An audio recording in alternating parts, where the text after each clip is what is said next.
Round 4 took the GT1 World Championship to the Saxon Ring, and it was action right from the off, and into turn 1 something had to give. First off, Richard Westbrook and the Hexas Aston making their way into the gravel. That, though, less serious compared to the trouble the two Lamborghinis found themselves in. The Swiss racing team out by the second corner, and a major shunt that damaged their chassis. Another accident as well befalling the young driver Aston Martin, so the safety car came out, but once we got racing again, it was wheel-to-wheel action once more. The Hexas Aston squeezing its way through past the young driver Aston and into turn 1. That all-inkle Lamborghini, though, was looking to find a way past, and very shortly it would do just that at the very same corner. Not quite as close this time around, but breathe in as the Lamborghini swings past.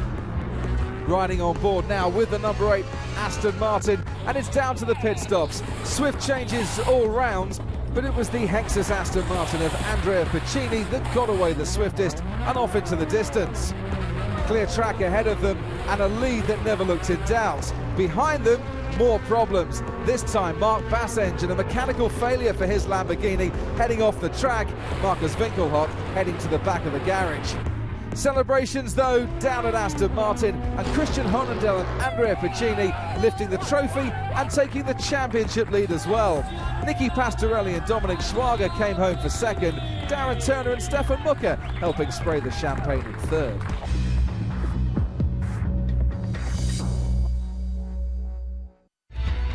From Germany, we head west now to Britain and Silverstone, marking the halfway stage of the season. The competition will be hot for the RAC Tourist Trophy, last won by an Aston Martin in 2008. In 2011, the Hexas team come here as the championship leaders. Meanwhile, at the young driver outfit, Darren Turner is out for revenge this time out. He lifted the Tourist Trophy last year, only to be denied victory by the stewards. We come here with 30 kilos on the car with the success pallet, so we've had a good run.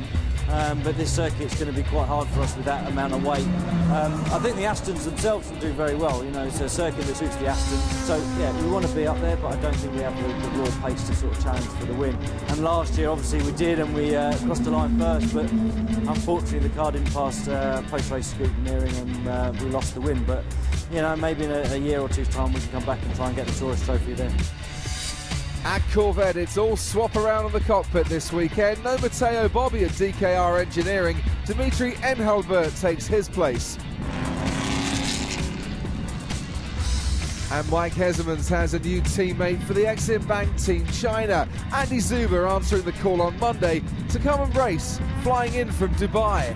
I'm very happy to be back because I love GT1 racing. So especially with Mike Hezemans together. It's the first time for me in this team, and they're doing a great job.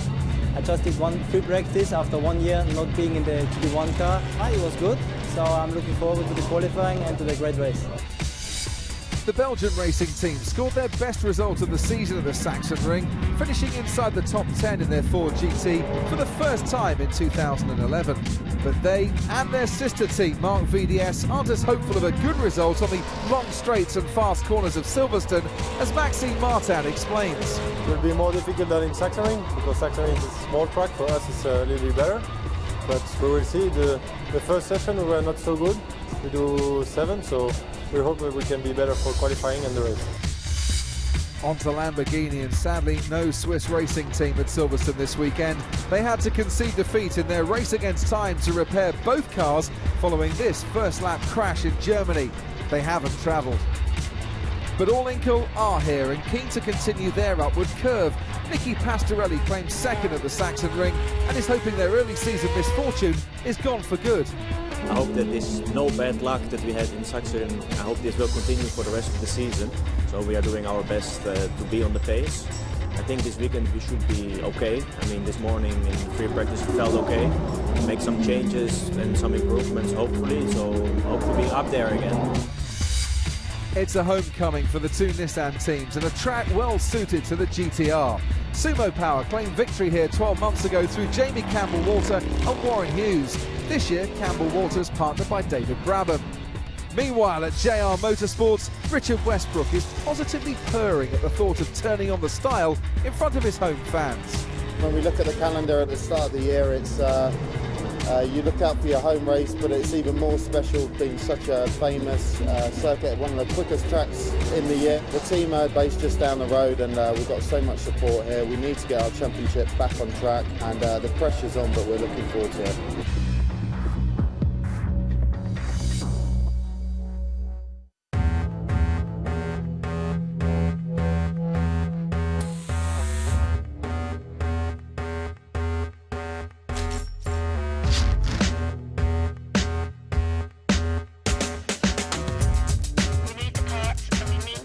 It's an hour run, I'll be there in 45.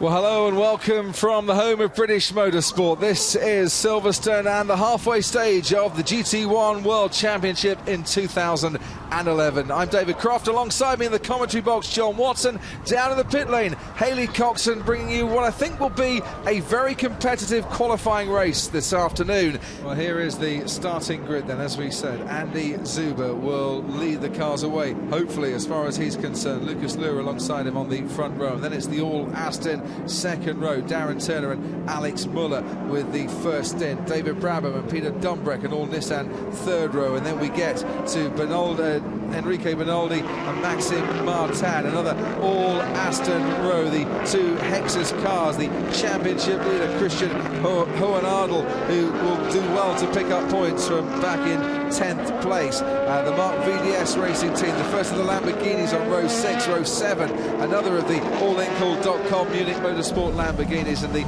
two Belgian racing cars right at the back as we sit in the cockpit with Darren Turner as the course car makes its way down the pit straight. And now Andy Zuber has nothing ahead of him but clear track. And when he's going to swing round Club, which is the final corner here, he'll be looking for the lights as well. They're all looking for the lights. Jamie Campbell-Warner, I hate this bit. Doesn't everybody, unless you're the man sat on pole. And that man is Andy Zuber, looking for the lights to go out. And away we go. It's green here at Silverstone. And it's a great start from Lucas Luhr in the Nissan, already making his way down towards the first turn. He's in the lead. Andy Zuber's been caught, sandwiched between two Aston Martins, and there was contact there as well. But what a great start from Lucas Luhr. Got the jump on everybody else and made it through. Just looking now to see which of the Aston Martins managed to muscle their way up into second place. But Andy Zuber, Darren Turner's been spun round. He has been spun round, and a big contact there between Darren Turner and the other JR Motorsport Nissan of Peter Dumbreck. Huge bad luck for Darren Turner on his home track. At the very part of the circuit, we anticipated it coming out of village into the loop and contact at the back of the field, but the lead right now, well, it was with the Corvette off the line, but he was totally swamped by Lucas Luhr, who got a stonking run off Club and took the lead into turn one, Abbey Corner. It was a sensational start by Lucas Luhr. I know Michael Crum was saying that made a few mistakes in qualifying. You know, luckily Lucas is starting the race for us here today, and very much luckily that Lucas was starting the race, because it was an absolutely stonking start from the man himself. And there's major damage to the number 21 Sumo Power Nissan, David Brabham on board. And he's going to go back into the pit. You can see the car basically struggling big time, the right front, the bodywork back against the wheel. And Jamie Campbell-Warner, well, he is wondering, is his race over before we've even had one lap complete? How prophetic is it that Jamie Campbell-Walter is saying moments before the start, I hate this bit, and then his car, major damage in it. The number 22 car, Peter Dumbreck, we saw involved in that collision with Darren Turner. And Richard Westbrook again waiting in the pits for his driver to get back. And two Nissans involved in collision on the opening lap again. Say what you like about GT1 this year, it is not safe to be out of that track on the first lap. We saw it at the Saxon Ring, thought it might be a little bit safer here at Silverstone this weekend. That certainly hasn't been the case. Lucas Luhr, though, leads 1.2 seconds his advantage from the second of the Aston Martins. Alex Müller taking the opening stint there. Andy Zuber running in third place at the moment. And up into fourth place is car number 20, Enrique Bernoldi, making a great move from the fourth row of the grid. Car number 5, the first of the Lamborghinis, Dominic Schwager. Great start for him, John. Schwager started down in 11th, he's up to 5th. Yeah, I mean, he also was a beneficiary of the incident that occurred in turn up at the loop on the opening lap, so he just avoided it, and of course, consequently, he's made up position. But there you can look at the damage to the front of that Nissan. That's the David Brabham, Jamie Campbell water car. I don't think that car is going to see too much more action here this afternoon. Here right at the start, right-hand side of the screen, Lucas Luhr getting away brilliantly, John. Superb run into the corner, contact with one of the Astons and the Corvette, and the other Aston off the track, trying to get back. Oh, there we didn't even see that. That's one of the Hexus Aston Martins got spun round on the exit of turn 1. Here we are in the loop. And that's the Aston getting turned round, it backs into the back of the Nissan. Then the other Nissan hits the front of the Aston Martin. I mean, unbelievable. And that was Clivio Piccioni we saw spinning around at the start there in car number 3. No success ballast on that Aston this weekend. That's a missed maybe opportunity for Clivio Piccioni, who's down in 11th place at the moment. I mean, this reminds me of going to the Dodgems and Bangor when I was a kid. It's Banger being the operative word there, banging him certainly. Okay. Let's go down to the pit lane, get some reaction from Haley. Darren, you've just watched the replay. Whose fault was it? Well, it's a bit messy, turn 1. There's a bit of contact. I think the Corvette just ran a bit wide and tagged me, but it was all okay. And then going into turn 3, just got a big hit from behind. I don't know what Nissan, one of the sumo cars. So yeah, a lot of damage. I mean, the first impact probably didn't do all the damage, but the second impact with the other Nissan did all the damage, so we're out of the race. Hopefully a couple of the Nissans are out of the race as well. Pretty poor driving, really. I mean, it's a slow corner. You know, everyone's on cold tyres, so people need to use their brain a little bit. Thank you, Darren. I think as Darren Turner coded message was saying, people didn't use their brain very much there at all. They've got a battle with Lucas Luhr and Alex Müller. The Aston Martin beginning to run down the Nissan as they come down the straight into Stoke Corner. Corvette, after all the expectations of domination, got swamped at the start, but now slowly beginning to make its way up as we see Aston versus Ford into Stoke. Mark Henrici and Andrea Piccini almost side by side there. Piccini ahead in the Aston of that Ford GT. As we look at Mike Hazemans and his dad Twan, the great Belgian racing driver of the 60s, watching son Michael, or watching, let's say, co-driver Zuber catch to the lead 2 cars. And he is starting to catch a little bit, Andy Zuber, as well. He's only a second and a half behind now. As look at this, Alex Müller is just making a little gain into the loop on that lead that Lucas Luhr has. And now 3 cars separated by only 1.5 seconds. Well, the difference between the lead 2 cars and the Corvette in third place is that the Corvette has had clear air effectively to run in. And the gap is 1.2 seconds now between our leader and our third place car, and is back down to 3.8 seconds between third and fourth. Muller's picked up the pace a little bit. He's responded to the... Here he goes down the inside. Tries it downside. Well covered. Lucas Luhr, though, makes sure that he hangs on to the lead. But for how much longer? And Enrique Bernoldi just putting in consistent lap after consistent lap. Not on the same pace, obviously, but consistently hanging on in that 4th place, maybe saving his tyres, maybe coming to the end of its life, not quite sure. Michael Rossi in the Corvette, gaining on Dominic Schwager in the Lamborghini as we go on board with the number 3 Hexus Aston Martin of Clivio Piccioni, and I think Piccioni trying to move himself up through the field. Look, there's a door open on the Mark VDS Racing Team Ford. Let's go and get more reaction from Mark VDS with Baz Linders. Baz, is that door going to survive till the pit stop happens? Yes, I think so. It is maybe something very small, so it should be okay. I don't think it's a major problem, so we probably lose a few seconds during the pit stop in order to make sure it's shut, but for the rest should be okay. Thank you.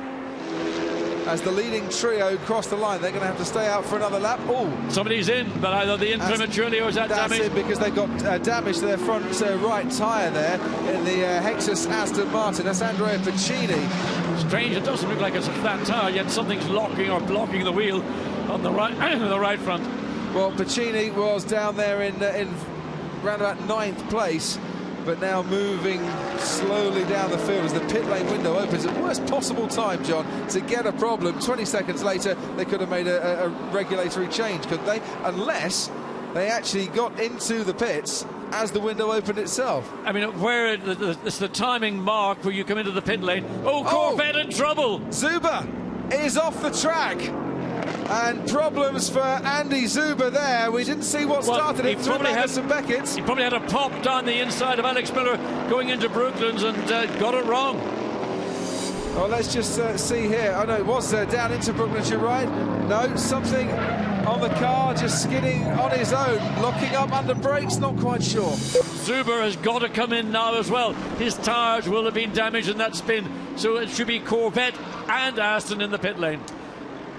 And here comes the Aston down the pit lane now, and you're right, John. Andy Zuber coming in straight away. Lucas Luhr stays out on the track. Enrique Bernoldi stays out on the track as well, and it's all change at the young driver Aston Martin team. Alex Muller hands over to Thomas Enger. Mike Heserman very, very keen to get on with things now as he leaps into that Corvette. Such bad luck, of course, Mike Heserman had last year. His Corvette burst into flames and was so badly damaged we didn't see it again at the next race in GT1. He'll be hoping he'll be on fire for different reasons here this weekend. One of the Lamborghinis, I think that is, I think coming in. Schwager Pastorelli car. Coming into the Aston's pits. Going out. One of the that may well be the Muller Enger car going back out, so they've beaten the Corvette in the pit stop, and they've had the benefit of the Corvette spinning out into Brooklands just before they came in for the stop. Yep, seemed a fairly neat little stop as well from the young driver Aston Martin team. We'll wait and see when the lead car at the moment, the Nissan of Lucas Luhr, changes over to Michael Crum, comes back out on the track again. He's got at least another half a lap to complete before he comes in for his pit stop. But now, with the pressure off in terms of the cars behind him, Lucas Luhr has got to put in an exceptional lap here with these tyres nearing the end of their life. But the Nissan team is ready. There, as you see, Michael Crum in the pit wall, waiting for his teammate Lucas Luhr to bring the car in and execute a seamless, that's what he's hoping for, 4-tyre wheel change, driver change, get it done, get it out quickly as possible. So down through Stowe we go. And he'll see the pit lane entrance, will Lucas Luhr. Is he going to find it? No, he's staying out for another lap as through Vale he goes. I'm surprised, because I would have thought that was the opportunity that you would take. There's no cars in the pit lane, relatively speaking. He's got an opportunity, although clear track, he can still push as hard as he is able to do. The last lap again at 2 minutes 02.4, so he's not had any benefit from being on his own. Even though there's no distraction from behind, he hasn't found any additional time.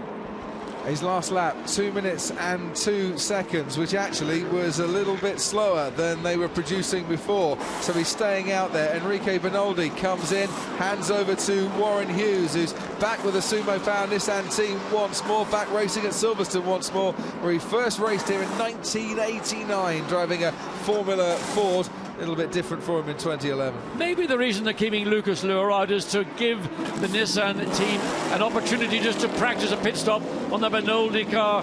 It goes back out into the race. So how long will it be before we see Lucas Luhr coming in to hand back to Michael Crum? Well, we shall see. The fastest laps of the race so far, Andy Zuber with the quickest lap, that 2 minutes and 1.776. And there is his teammate Mike Heserman. Heserman's last lap, a 2:52.9, including, of course, the pit stop. And out comes the Nissan, and that's much, much closer now. Warren Hughes is right on the tail of Heserman's going into the loop. Remember, before the spin, there was about 5.5 seconds between these two cars. So these two cars are going to be joined very, very soon, I would imagine. And Warren Hughes, of course, I mean, this could be his back garden in terms of his motor racing career. Let's look back to Lucas Luhr, still in control, leading this race, still with a gap. Well, on the last lap, 7.7 seconds. It's irrelevant because it was all to do with the rounds of pit stop into Stowe, gets the car in a little bit unstable on the entry, balances the car on the steering and the throttle on the exit, this time in the pit lane.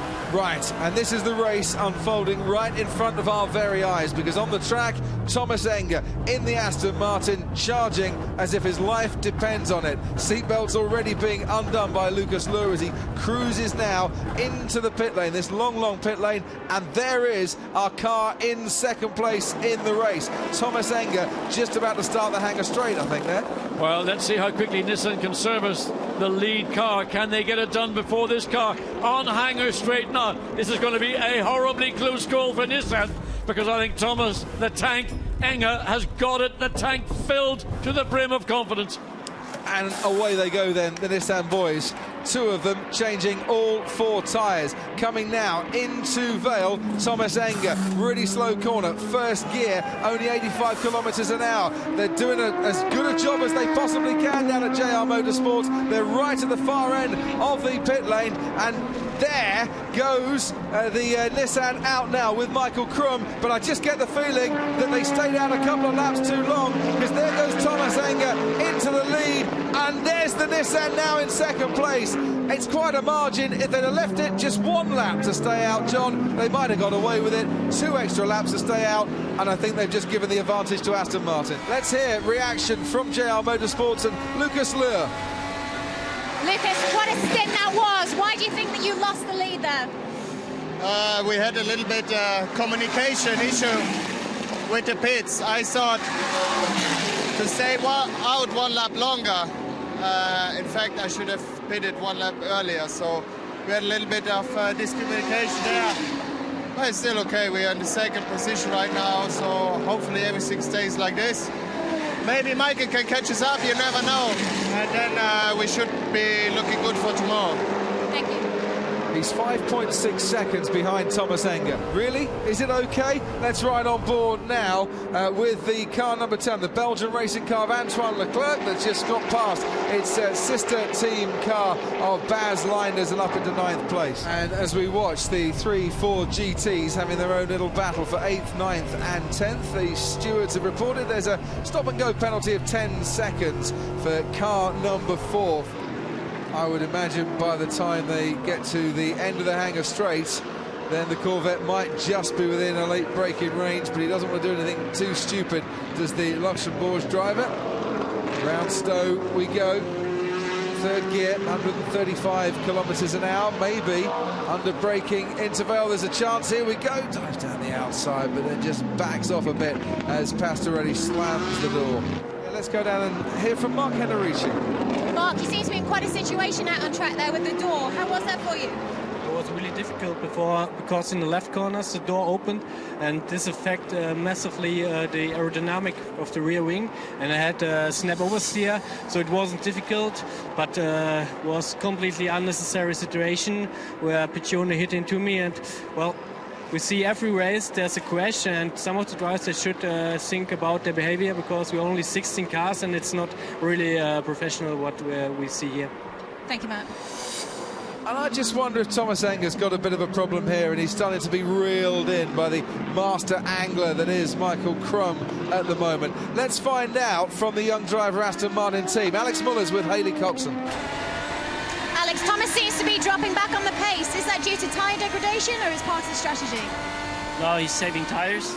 So I think we have 4 or 5 laps left, and if he keeps the speed, yeah, we'll bring it home. The engineer told him to save tyres. Hopefully it's this. But I'm quite positive. Thomas is fighting. Thank you, Alex. Just shows you what the drivers have to cope with, John, doesn't it? Do you buy that excuse? Let's have a listen in on board.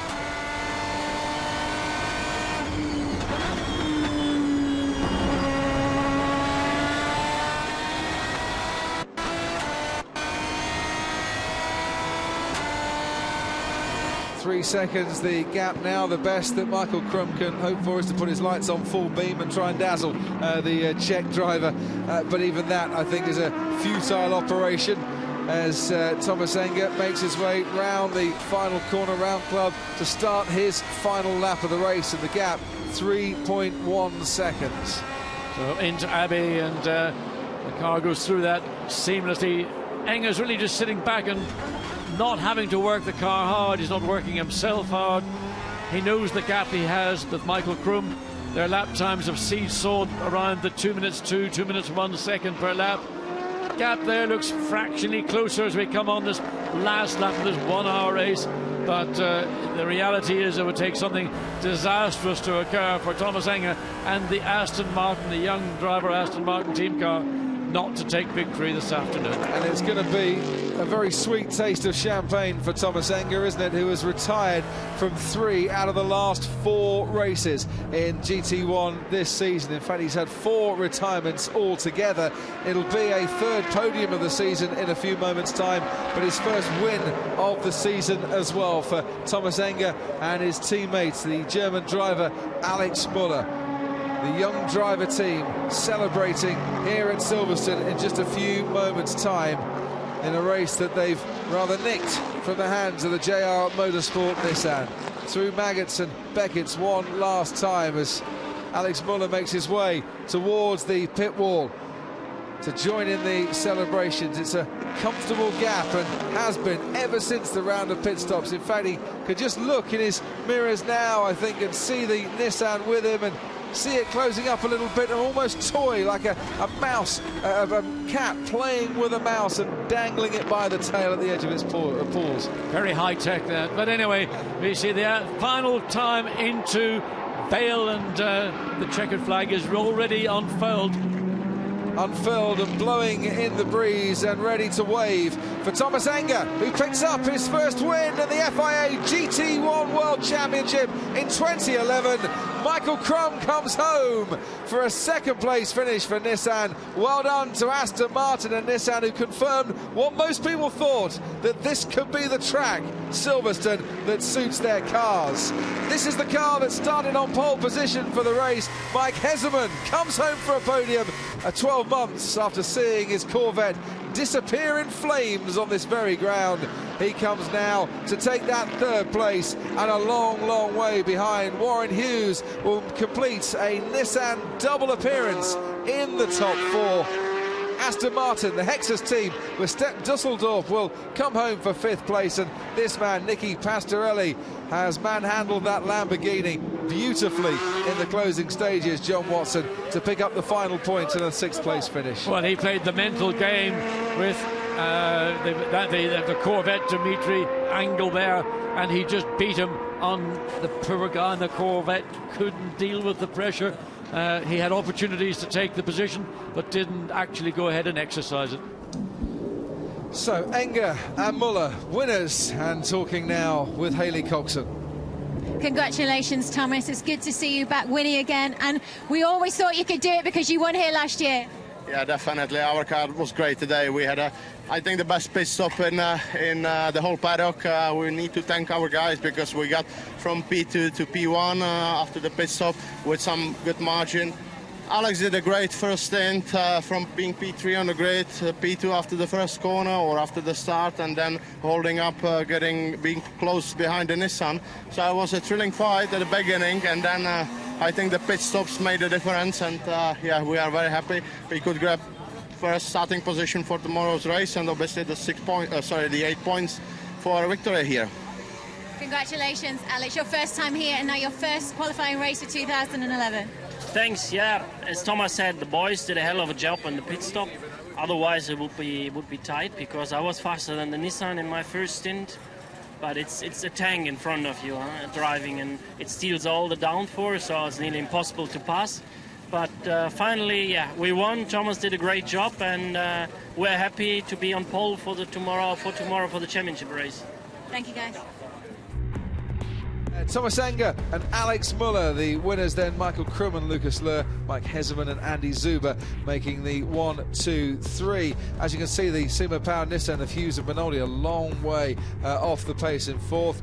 The first Aston Martin, the Hexus Aston Martin team, Dusseldorf and Piccioni in 5th. And Pastorelli and Schwager hung on for a point that they possibly didn't think was ever going to be theirs come the start of this race in the Lamborghini.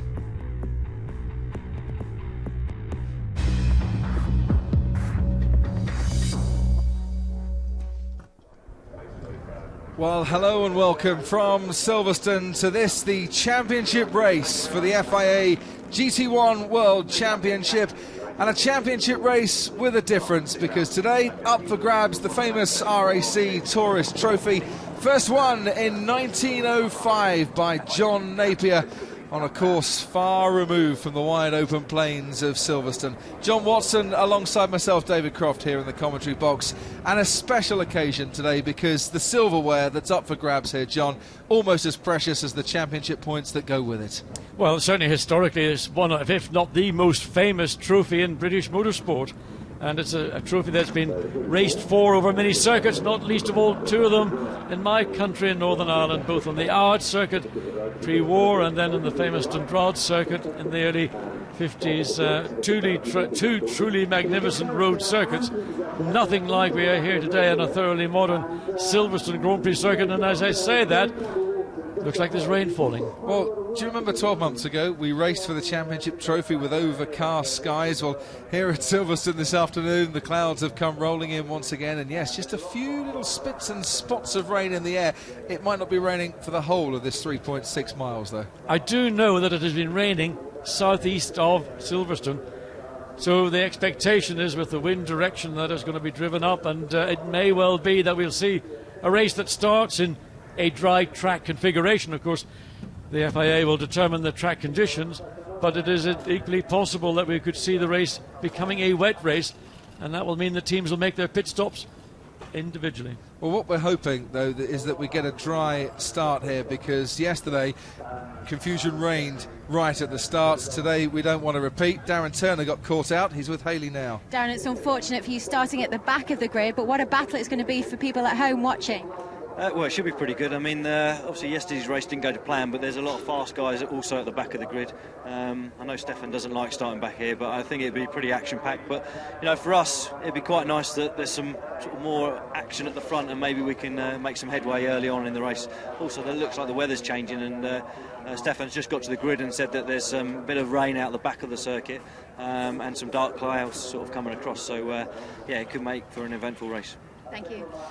And Darren Turner will be hoping that Stefan Mucker doesn't get caught up in the trouble that happened to himself at yesterday's start. As a result of that, David Brabham, by the way, in the Sumo Power Nissan, has been given a 5-place grid penalty at the next event for the next race that he actually starts. The stewards deciding that he was the cause of part of the accident at least. Yes, I think that was more to do with the damage, particularly to the Darren Turner, Stefan Mucker Aston Martin, which turned out to be much, much more considerable than the view that we got from it briefly in the pit lane. So Darren Turner got caught up. Richard Westbrook as well, he's with Haley now. Richard, it's going to be the battle of the British drivers at the back of the grid there.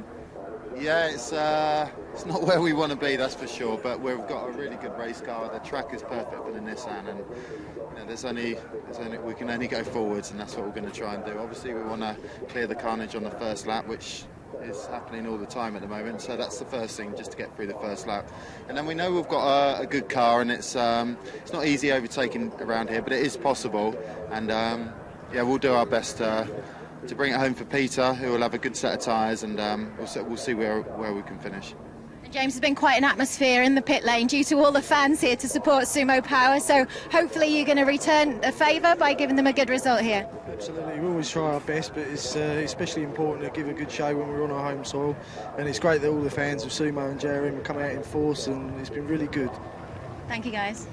James Rumsey, the man behind the Nissan outfit there, and it's worth mentioning, isn't it? Richard Westbrook starting at the back of the grid along with Stefan Mucker in the Aston Martin, just ahead on the 7th row, Jamie Campbell-Walter and David Brabham's Nissan. 3 cars there, John, that we expect to see coming through the field, and it's going to be worth watching, I think, their progress this afternoon. Yes, I know that Richard was complaining, and understandably bitterly, about the driving standards in the opening lap of the qualifying race on Saturday.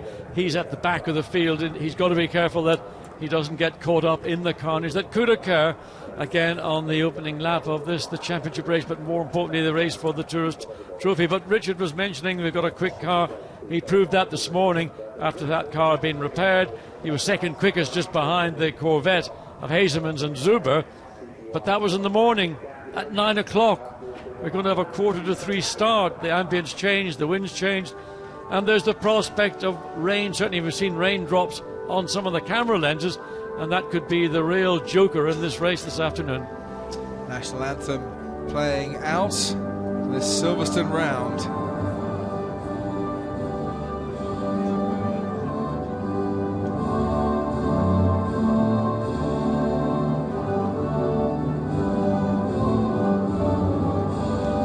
God Save the Queen playing out on the grid as we look at the Mark VDS and the Belgian Racing Ford GTs that are kind of all sandwiched in between. Faster cars out in front, faster cars out at the back as well. And there the Hexus Aston Martin have stepped Dusseldorp and Clivio Piccioni. Yes, that's a car that has won this year. It won in Abu Dhabi, and it was when the win was really all about the speed of their pit stop. They shocked the entire pit lane with their ability to change wheels and tyres and drivers and get out. They came in, I think, in 6th place in that championship race, and they went out with a considerable lead. And everybody thought, how did they do that? Well, everybody's now worked it out. So most of the teams are doing super slick pit stops, but even a second loss in the pit lane can be very difficult to make up on circuit. And we saw the other Hexus Aston Martin of Christian Hohenadel and Andrea Piccini, still the championship leaders on 61 points. Marcus Winkelhock and Mark Bassenge in the all-Inkel Lamborghini, second in the championship on 57 points, and then Stefan Mucker and Darren Turner on 56 points. Michael Krum and Lucas Lure, who start on the front row today, are 4th in the table at the moment. So we might just see that championship tighten up a little bit, certainly for Mucker and Turner. Huge job on their hands to try and get as many points as they possibly can. And remember, it's points down to 10th place for this championship race today, 25 points for the winners. Yes, I mean, Stefan Mucker, particularly, as he will be the start driver of that pairing. And Stefan is not shy of sticking his nose into a gap, and if he needs to use the nose to widen the gap to get through, he'll do that. But equally, in that 3rd position in the championship, just 1 point behind the Lamborghini of Marcus Winkelhock and Mark Bessing, they will not want to lose ground to that 2nd place car. And there's the possibility that the Aston Martin, the Hohenadel and Piccini Aston Martin, it's not exactly starting at the front of the grid, it's right in the middle of the field in the 5th row of the grid, so a lot to be won or lost. And some very exciting special guests here at Silverstone today. Tottenham and England right winger David Bentley with David, Haley. It's great to have you here. I guess with a surname like Bentley, you were bound to be a fan of super brands. Yeah, some could say that, yeah. I really enjoy my motor racing, and to come down here, I'm sort of a guest of Jan Struth today, owner of the team, and we've got a connection with Buddha Beach, which is out in Marbella, which sponsor the team, and to come here today, it's a great day. I've already enjoyed myself so much and just looking forward to the race. Thank you, David.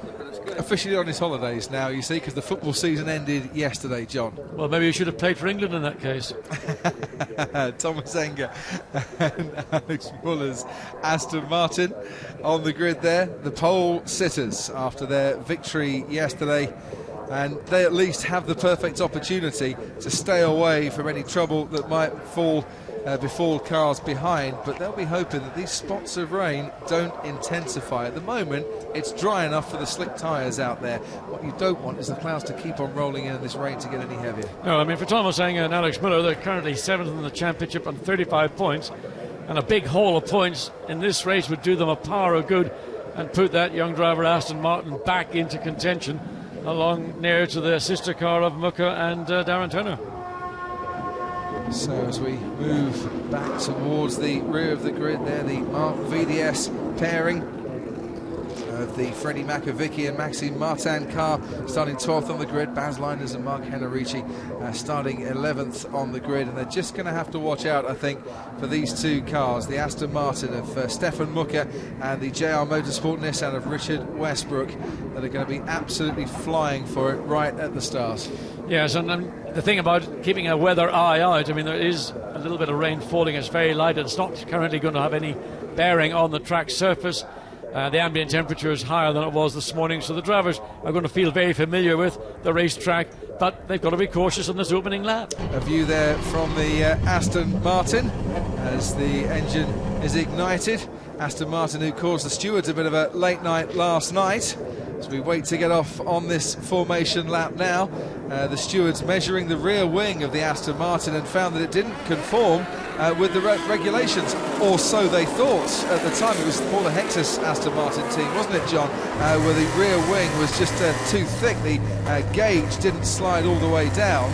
Well, then they found that the actual gauge they were using, supplied by the team itself, wasn't actually right. So some initial penalties were subsequently reversed when they got the tape measure out. Yeah, and I think somewhat of an embarrassment to Aston Martin, who provide the jig, the measuring tool to make sure the wing is within conformity of the regulations. Unfortunately, it meant that there was no change there for a position, or no penalty to the winning Aston Martin of Thomas Enger and Alex Muller.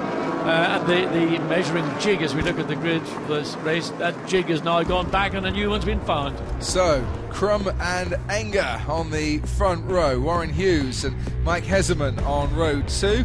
And then we have Pastorelli and Dusseldorf on row 3, X and Leclerc starting for the Belgian racing teams on row 4, Engelbert and Hohenadel on row 5, and all 4 GT row 6, Leinders and Makovicky. And then we get the Lamborghini of Bassenge, the Nissan of Campbell Walter, and right at the back, Stefan Mucker and Richard Westbrook. 16 cars on the formation lap at the moment. 3.6 miles here at Silverstone, and they want to get heat and energy into those tyres before we get going, get some grip going into the first corner, where there shouldn't really be too much problem. It all tends to concertina up when we get to the third and fourth turns of the loop, and that's where the drivers always have to tiptoe their way through, John, especially on the opening lap. Well, that part of the racetrack into the loop, out of village, the right-hand through village, it's a tight right-hand corner, then a short sprint up to the loop. And the nature of the racetrack there has been specifically designed to generate overtaking, and it certainly has done so, but also has generated incidents between cars and the GT3 event especially, and also just watching this field. It's a smaller field than we saw in the GT3 event earlier today, and in that race we saw the cars getting very, very compacted as they came up to the start line, and that then caused a significant start line shunt at the beginning of the opening lap. So basically, if you're on pole, it's a very good place to be, and that's exactly where Thomas Enger is. Vastly experienced man who's raced in pretty much every category of motorsport. Started out, I think, racing for Ford Fiestas back in 1992. There is our race control waiting for the cars. And at the moment, they're all down the Hangar Straight, this long straight where they approach something in the region of, 265 kilometres an hour during the course of the race. Yes, the quickest part of the racetrack. Again, somewhat dependent on the wind direction, but primarily the wind has been blowing down the straight to assist the cars in terms of top speed, but then when they come onto the start-finish straight at the exit of Club, of course, they're running into the wind, and that has a bearing when they turn right into Abbey Corner. Look how Thomas Enger is backing up the field a bit here, to the extent that Michael Krum is almost ahead of him as they go through into Vale. The course car is away, so now it's up to Enger to dictate the pace and to get us going cleanly. An hour's worth of racing for the RAC Championship Trophy. It's GT1 action here at Silverstone on a Sunday afternoon.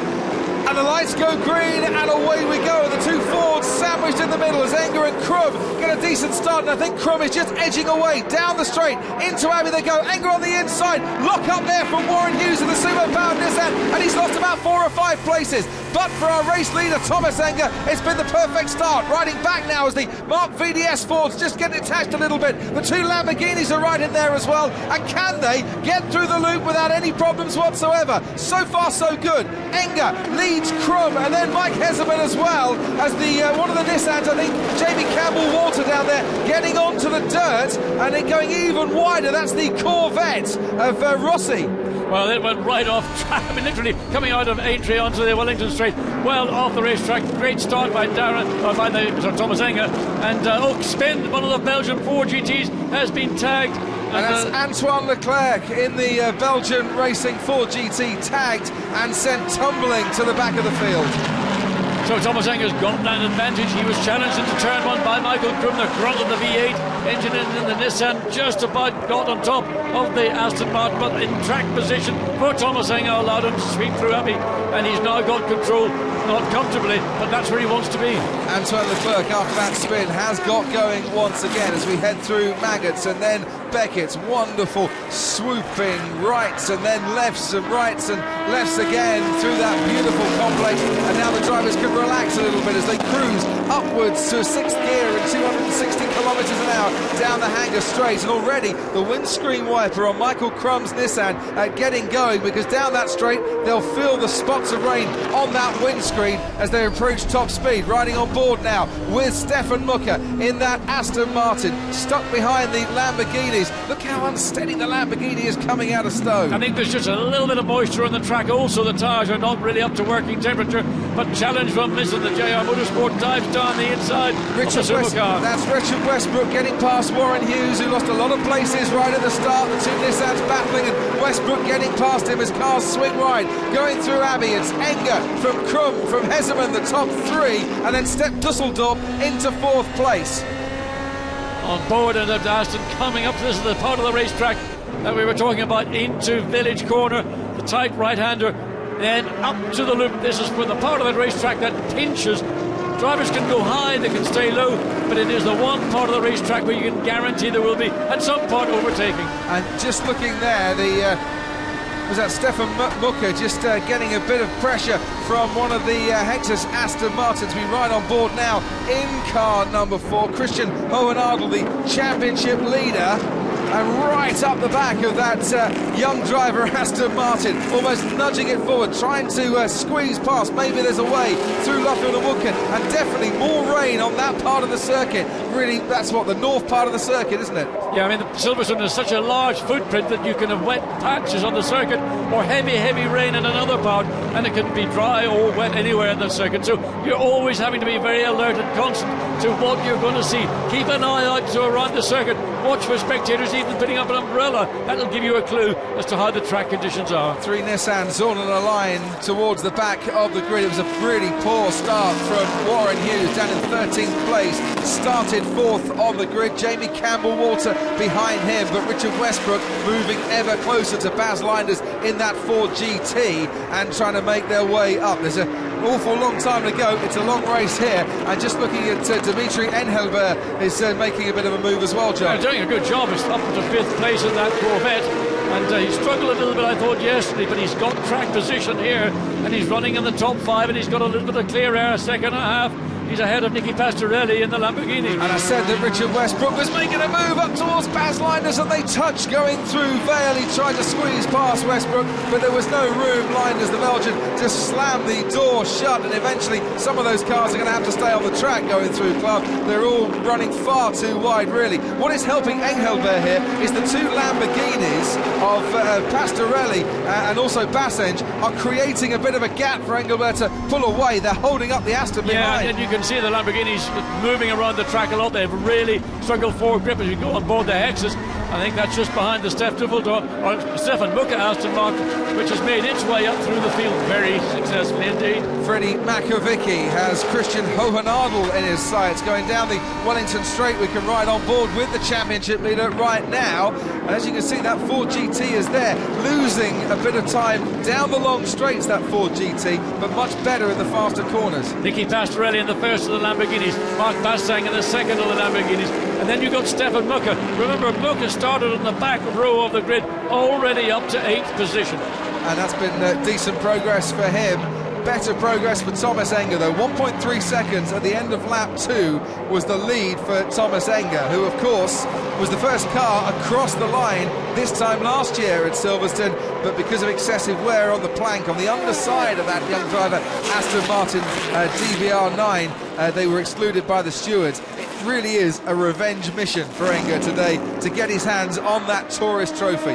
Tension in the Nissan pitches. You can watch Richard Westbrook leading these final 3 Nissans. He also was on the back row of the grid, but not had the chance to make the progress of fellow row sitter, looking down the inside, down the outside, trying to find a way past the Ford as they come down into Stowe, but not able to get it. This battle with Mucker, the 2 Ford GTs, and that's really inhibiting Richard Westbrook. He's not able to pick up his momentum. He's being basically run at the pace of those 3 cars ahead of him. So we ride from the rear view of Makovic. You can see Baz Linders, I'm sure. You can also see Richard Westbrook as well. That like a black brick, isn't it? That Nissan just gaining ever closer, and like an aerodynamic breeze block accelerating down the straight as the Lamborghini slams the door there. Mark Bassenge on Stefan Mucker.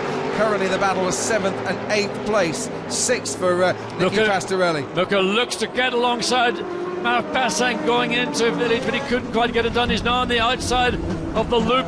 That opens the door for somebody to look up at the inside. He seemingly got it covered, but he's got to be so careful. Those Fords, and also the Hexus Aston Martin directly behind will take the opportunity. And frustrating for the Ford here, especially of Makovic, who's drawing up alongside Hohenadel, coming out of the loop, but then just can't keep that pace going down the Wellington Straight to have a go into Brooklands. It's a frustration on the circuit that is a power circuit to not be able to challenge just simply by horsepower. You're having to use all the other strengths that the Ford GT has got. But here, coming out of Luffield through Woodcote and a run down to Copse, this is almost as quick a part of the racetrack as Hanger Straight itself is. And I'm glad to say we're halfway through lap 3, and I hope I'm not going to put the curse on anyone here. We've still got all the 16 cars left in the field, little different to yesterday's qualifying race. Back on board with Richard Westbrook. Through Maggots he goes. Headlights very much the order of the afternoon here, because it is just getting a bit gloomy in places. But those Nissans just can't seem to make an impression at the moment, John, can they? Well, what they've got is an enormous amount of torque and horsepower. What they don't have is the aerodynamics of the Ford. So Richard Westbrook, on certain parts of the circuit, for example, in the lead of those final 3s, he tries to get alongside going into Stowe, but not able to do it. The Ford is a much slipperier car, hasn't got the horsepower, so one's checking out the other. Now here's a chance for Westbrook to try and get past Linders, because Linders got onto the AstroTurf there, but he's just not close enough, under braking to squeeze up alongside. And Richard Westbrook, fine driver on his day, GT2 champion, Porsche Super Cup champion, double champion as well, knows what it's like to overtake, has great racecraft, but just can't get his car, that Nissan, into the position he needs. Looking back at Mike Heseman there, still running in 3rd place. Step Dusseldorp in 4th. His Mucker can have a little go there on Bassenge. No, he's not. Westbrook has Linders in his sights once again. Can't get past. This is turning into a frustrating few minutes for Westbrook as they come out of the loop now. And that's someone losing a place there, isn't it? I think that's the Aston of... I think it was at the Aston of Christian Hohenadel. Just getting passed by Freddie Makovic, who's been there trying to make that move for quite some time now. Hohenadel's lost a lot of places, John. He's lost 3 places. There's been contact. I think he may well have picked up a puncture, or maybe there was contact, but all of a sudden that Aston Martin is going backwards, and everybody, well, is side by side with the final Nissan coming out, or the middle one of Jamie Campbell-Water coming out through Luffield into Woodcote side by side. And normally 2 into 1 in Woodcote doesn't work. But to be honest, for the championship, this is going to turn things very much on its head. Christian Hohenadel, we're on board with him right now. The championship leader having problems and disappearing towards the back of the field. Whether it was contact or not quite sure. Suddenly he may have run wide onto a dirtier part of the racetrack, picked up something in the tyres. That would account for him losing those positions relatively easily. Maybe it had been a softer, a deflating tyre, but the pace that he's able now to pick up again and run at, I don't think that's the problem. 2 Lamborghinis and an Aston Martin in a 3-way battle for 6th, 7th and 8th. And then we get back down to Richard Westbrook, currently in 12th, and just trying to make those Ford GTs disappear. A bit of a lock-up from Ryan coming into Stowe. There's Baz Linders all over the back of the team car. Richard Westbrook trying to follow through, and Richard getting a little bit of oversteer in the first part of Vale, then into Club, changing up through 3rd, 4th gear on the exit, and a very quick run down into Abbey. And Warren Hughes behind Richard Westbrook as well, after losing all those places at the start, not able to get past Westbrook or the Ford GTs here. And they've gone from a really promising position off the grid into a real struggle here at the moment in that Sumo-powered Nissan. Thomas Enger, by the way, now 1 second clear. He's lost 2 or 3 tenths in the last couple of laps. Our race leader to Michael Krum running in second. And there's Michael Krum, who currently has got the fastest lap on lap 4, 2 minutes 00.396. So the gap has actually closed fractionally between first and second. Definitely seeing these tyres getting up to their working temperature now, as Westbrook once again almost senses an opportunity, like a door-to-door salesman who thinks he might be about to get a lead, and then no, the homeowner slams the door in his face and says, "Not this time, matey." And in fact, beginning to drop back marginally coming out of Luffield, not able to run quite so close to the rear of the Ford. Well, again, the horsepower of the Nissan on the bits of the circuit where power counts beginning to have an effect as they come up through Copse. The 2 Lamborghinis, Pastorelli and Mark Bassang, with Stefan Mucker still looking to put that Aston Martin ahead. And they're doing a great hold-up job at the moment, the 2 Lamborghinis. Dimitri Engelbert, the Luxembourg driver, is now about 7 seconds away from Nicky Pastorelli. He's pulling out a bit of a gap. Meanwhile, out in front, just saw there a shot of Thomas Enger and Michael Krum, and that's going to be less than a second, I think, when they cross the line next time. Krum is starting to reel in our race leader as Pastorelli and Bassenge almost swapping places, going into Stowe. Mucker waiting to see if there's any opportunity for that Aston Martin. Now could have something under late braking down into Vale. Look at the Lamborghinis side by side going through there. Car number 38, Mark Bassenge, manages to get past Nicky Pastorelli. But can Stefan Mucker join in on the act? Don't think so on this occasion. It certainly compromised Pastorelli's entry into the corner. Oh! And that's the Ford GT of Baz Linders going so wide there. He might as well have been, what, in another county? Well, he was running across him, and he was way 3-car widths off the racetrack. Now that was a strong move by Mark Bassang. Nicky Pastorelli again facing pressure, always runs extremely wide, coming through. Westbrook's got through. Sorry, John, to cut in. Baz Linders has been passed by Richard Westbrook in the JR Motorsports Nissan. It's taken him 3 laps, but he's finally done it. He'll be happy to get ahead of those Fords now. He's got the opportunity to draw back up to the rear of certainly watching the Mucker Aston Martin. And I did say the gap in the front will be down to less than a second. It is 9/10 of a second. So right, but only just on that one, as the car 41, Freddie McAvicky, the Mark VDS Ford, once again has Stefan Mucker in his sights. He's taken the inside line round the Woodcote and Luffield and Woodcote corners, but it quickly gets the door closed on him. Yeah, but the Ford was quicker in the middle of the corner. He got the nose of that Ford up the inside of Stefan Mucker's Aston Martin. Had to come out of the throttle again because the door was shutting very quickly indeed. But the momentum off the corner went to the Ford. Now can Mark Bassenge, I wonder, chase down the 5th place man Dimitri Engelbert? We shall see, as Westbrook losing places once again, or trying to make up places I should say, there with the Ford GT.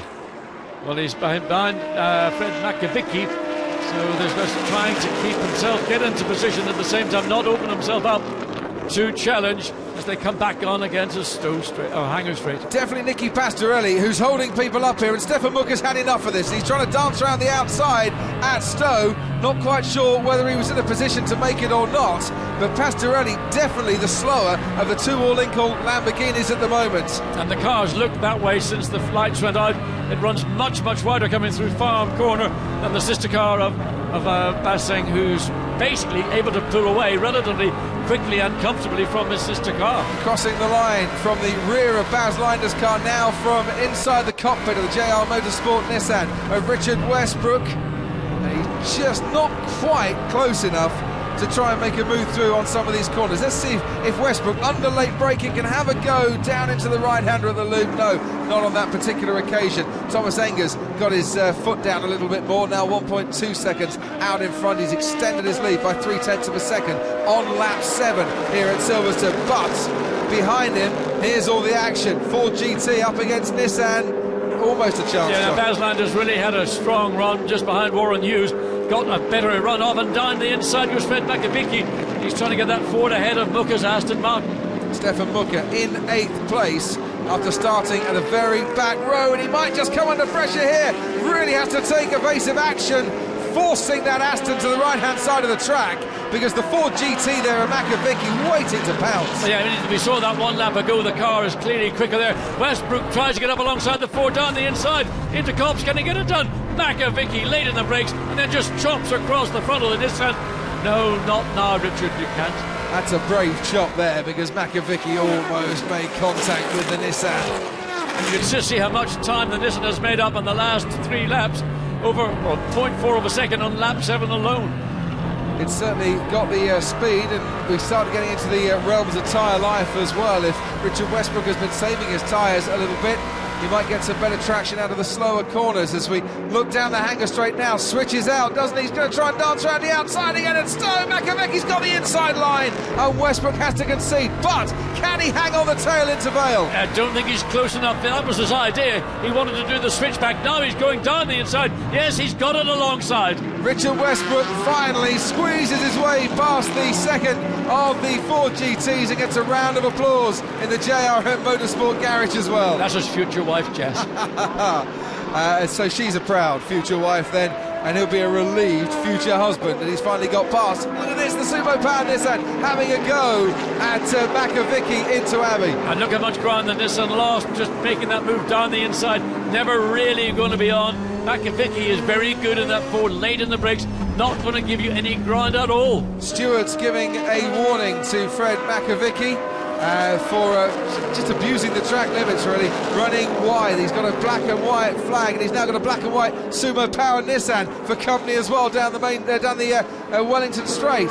So looking inside the Ford GT garage, Mark Henrici, he's happy with what's going on. He thinks that car, driven by Baz Linders, is capable of being quicker than it is. Warren Hughes directly ahead, and he wants to find a way ahead of Warren's Nissan.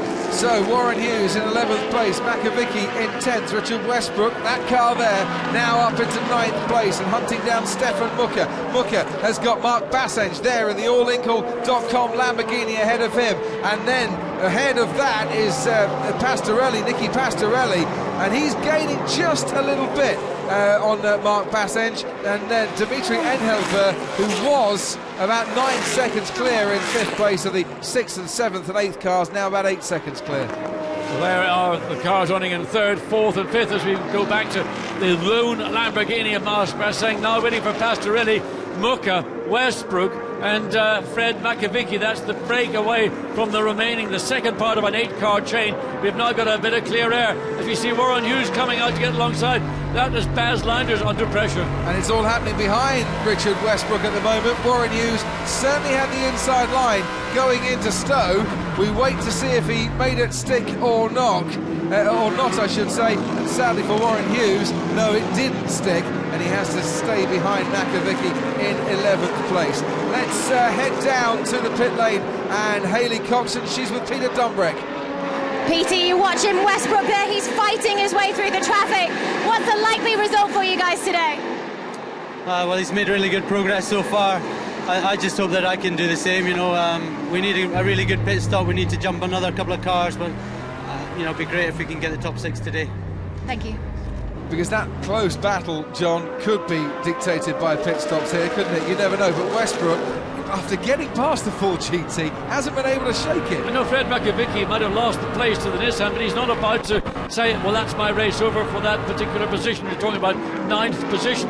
Fred Makovic certainly wants to put pressure onto Richard Westbrook in the Nissan, and at this point in the circuit, the Ford is particularly strong. Nicky Pastorelli locking up in the Lamborghini ahead of Stefan Mucke. Pastorelli running in 7th place at the moment, going into Brooklands. It was a definite lock-up. I can tell you as well that car number 41, we ride on board with at the moment, Freddie Makovic. Not only was he been given that black and white flag for abusing the track limits, but also for the contact made with car number 4, Christian Hohenadel, the championship leader, running in 13th place at the moment. So there was contact, and it came from the Ford GT. Well, Freddie Makovic, you can see, is certainly very pressing in that Ford. He knows he hasn't got the quickest car on a lap.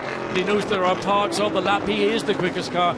Unfortunately, he's not being able to give it that chance, and he's having to use, well, whatever tools are available to him, and if that's involving contact, as it did do with the whole Nadal car, then so be it, but it has been observed by the stewards.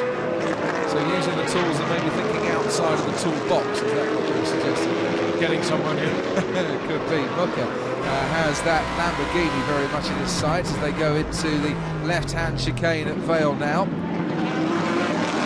These cars so close together, and that's a bad bit of exiting from the Lamborghini. Mucca now has better traction. They both swing wide. All 5 of them swing wide. Down the straight they come. What is now the main straight. And you've got Westbrook behind Mucca, Nissan behind Aston Martin, both behind the Lamborghini, and then you've got Makovic going wider still through Abbey. Makovic might try and dance around the outside here, but that's not going to happen. He's too far back. Yeah, but he's trying to position himself to anticipate what's going to happen at this corner. This is the loop. He's behind the Nissan. He's lost his momentum, so all the work that he'd been trying to put into place has suddenly gone, because in the loop the Nissan really slowed that possession, that thought right down. And while all that's happening, Thomas Enger, 1.2 seconds clear out in front, and just lapping quite consistently in the 2 minutes at the moment. The car behind him, Michael Krum in the Nissan, lapping round about the same, within a tenth or a couple of tenths. And then Mike Heserman in third, comfortably in third. The top 3 not really being pressurised at the moment.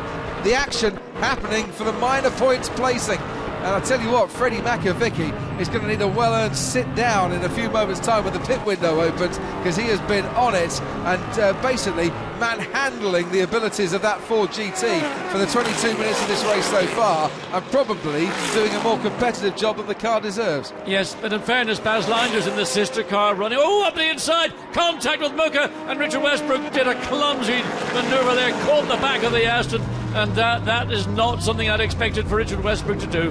Right, Darren Turner yesterday saying drivers need to use their heads. Richard Westbrook today punting the car that Darren Turner is soon to get in out off the track.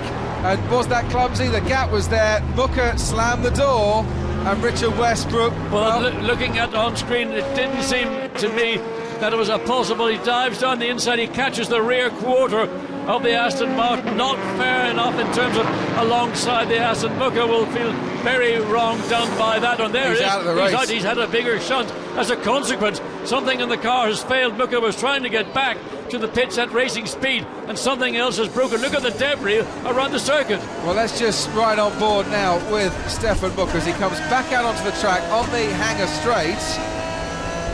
Goes past the Nissan and hits the Nissan. He hit the Nissan.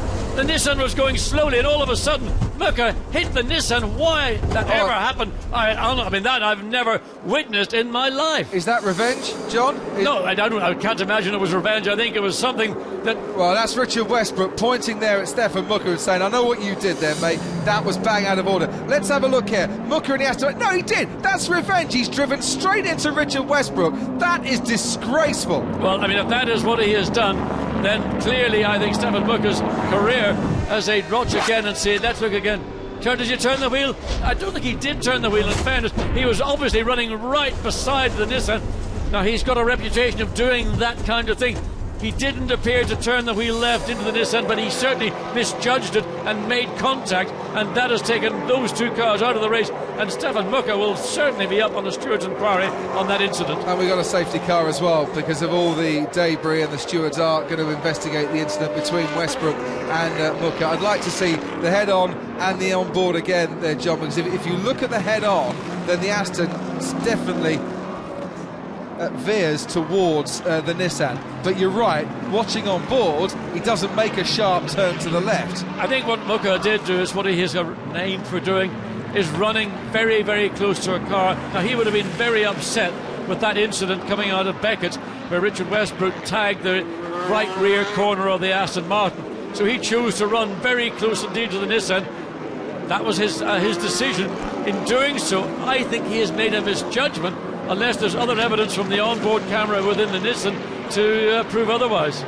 He didn't have to be that close to the Nissan for starters. No, but Stefan has been known to do things like that. He wouldn't even put a cigarette paper between the two cars. We need to see the evidence from the two onboard cameras and look at it a little bit more closely to understand precisely who was at fault. But I have to say, that looks to me like Mucca made a misjudgment in overtaking Richard Westbrook. As a consequence of Westbrook crashing into the back of the Aston in the first place. Well, we shall see, and we'll go through the replays in a moment. Pit lane window is now open, and Christopher Nygaard will replace Vanina X in the Belgian racing car, and also coming into the pits to make the change, Antoine Leclerc. So the Belgian racing cars coming in nice and early. Now the pit window is open, and we're all behind the safety car. So is it a good time to come into the pits? Is it a bad time to come into the pits? You're going to lose track position if you're the first to come in, but behind the safety car, it makes no odds. Well, it depends how long the safety car will be out, but remember the pit lane is only open for 10 minutes, and I mean, I would imagine that the majority of team managers are going to be doing the very calculation that says, do we stop now and then file to the tail of the field, or do we just gamble that the safety car will come in before the pit lane window closes? My feeling is that everyone is pretty much going to come in on this lap. I don't think anybody can afford to gamble that way. Maxime Martin waiting, and look at the debris there. We're going to have a safety car for quite a while, because you've got two cars plus all the debris that need clearing away, and the first tow truck arriving on the scene. Yeah, I mean, think of the carbon fibre, that's the shards of carbon fibre. These bodies are all carbon fibre, and when it gets damaged and it breaks up into minute pieces, some of those pieces are just literally as sharp as razor blades, so they have to try and as best they can clear the track of the ones that are obviously able to be seen and removed. There we are, everybody's coming in, and that's the only thing I think any team manager could do. There's the chain of cars. Well, they're all coming into the pit lane, so this is where it gets nice and confusing and chaotic and complicated. And I tell you, if you're one of the Aston Martin crew as well, after rebuilding that number 8 young driver Aston Martin overnight, you must be weeping from your soul outwards at the sight of it now stricken by the racetrack. At the minute, from what we have seen, my indication is to say that Stefan Booker should pay the bill, not just only for his own car, but for the Nissan. Yeah. I know that he was angry with what occurred when Westbrook tagged him coming out of Beckett's, but misjudgments like that are unnecessary. You don't need to literally run the side-by-side with another car. Now, we know that the Hexus Aston Martin team are very good at pit stops. Christian Hohenadel, the championship leader, alongside Andrea Piccini, pitted from 12th place. I wonder where they're going to come back out into the pack, because now we get going again. And the Lucas Nissan Luhr's of ahead. Michael Krum's Nissan swapped over to Lucas Luhr. They've now got ahead and coming out onto the racetrack, riding on board with car number 41. Don't want to see that. The Aston Martin of Thomas Enger making way for Alex Muller is now back out onto the track again. But I just wonder if Freddie Macavicki handing over to Maxime Martin, that Ford GT has put itself up the field a little bit as well. And look, there is one of the Hexus Aston Martins that could be Andrea Piccini or Clivio Piccioni. I think it's Clivio Piccioni coming out there. Just waiting to see as they all file past. Well, the Piccioni car's got yellow mirrors on it, the Piccini one can't quite work it out. Well, round of applause at JRM for a very neat pit stop, because the leaders definitely changed hands here, and we have a new leader, and it is Lucas Luhr that's out. Now let's have a look. First incident. Yeah, that clearly Westbrook made a misjudgment. He tagged the back of the Aston Martin, and there's no question about it. Westbrook now with a wounded Nissan. Now we see the damaged Aston Martin, and this is Stefan Mucker. This is his on-board shot.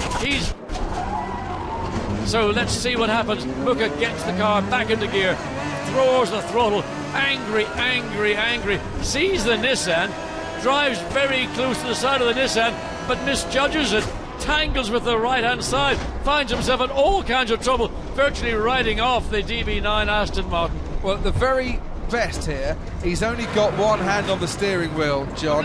Richard Westbrook nearly got a broken wrist.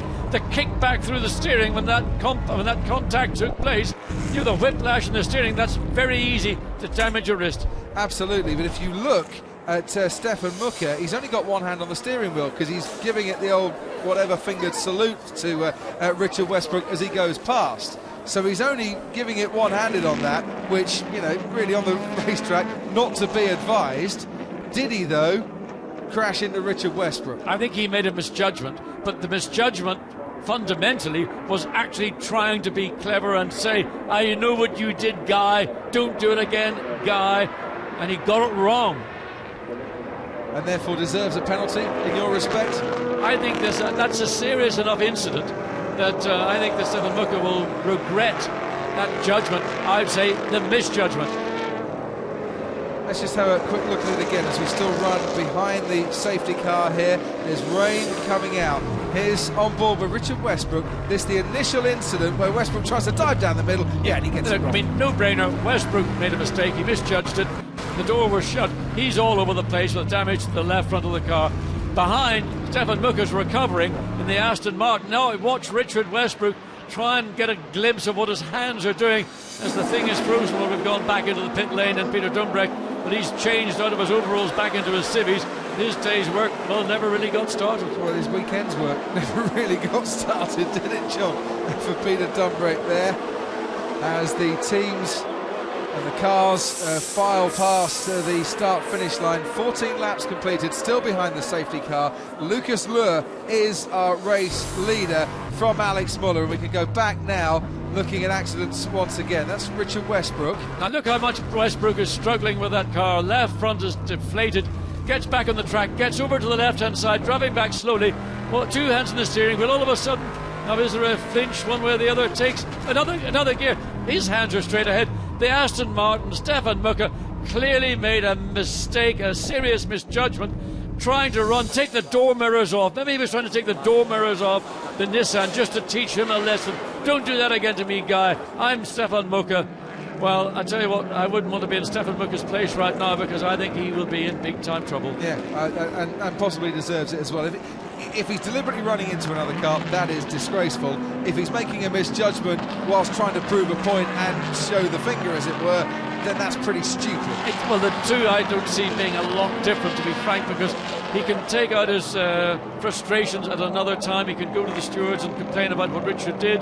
But to do what he did do, and I think what he was trying to do was take the door mirror off that Nissan as just a point to say, I've got you, guy. Don't you forget about what you did to me. So, Lucas Luhr, the race leader. Let's get back to the important business for the rest of these 27.5 minutes competing for the RAC Tourist Trophy. In second place, Alex Muller, the lead two, swapping around at the pit stops. Making a gain and up into third place, Clivio Piccioni at Hexus Aston Martin. Christoph Nygaard, after changing with Vanina Ricks, early stop, remember, for the Belgian racing team. They came in a lap ahead of everyone else. Nygaard has got himself up now into fourth place. Andy Zuber is down to fifth. Warren Hughes handed over to Enrique Benoldi. That Nissan is now up into sixth place.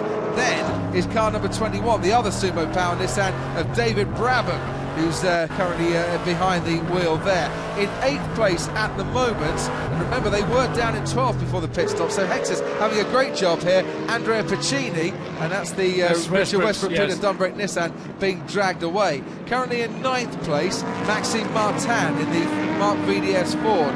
In 10th place, Michael Rossi. That car has lost about 5 places during the pit stops, that Corvette. Mark Henrici is in the other Mark VDS Ford in 11th. Marcus Winkelhock in the Lamborghini, the all-Incal Lamborghini, runs 12th. Dominic Schwager runs in 13th. And then car number 10 in 14th, Marcus Pautala in the other Belgian racing car. So that's one down to 14 that are still running. Yeah, the big losers in those round of pit stops clearly were the two Al-Incal Lamborghinis. They were running in the top 10, and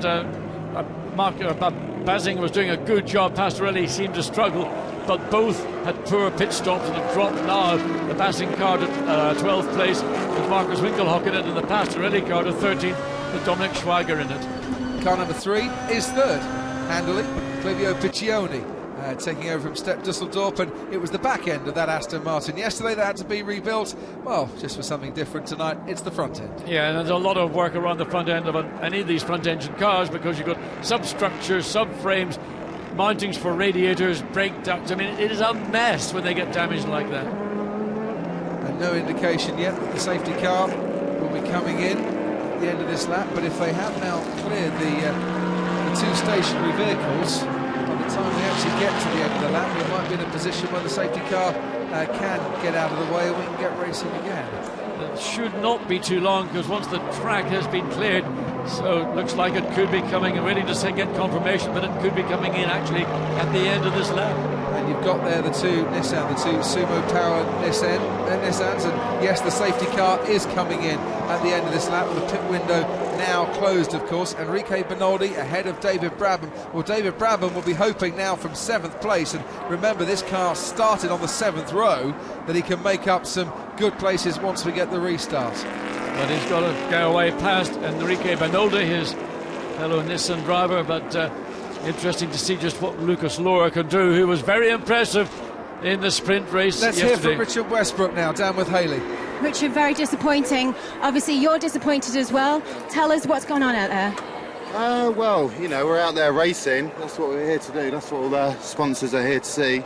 Lots of children in the garage, you see that, and what I just experienced, I mean, really shouldn't happen. I've never seen anything like it.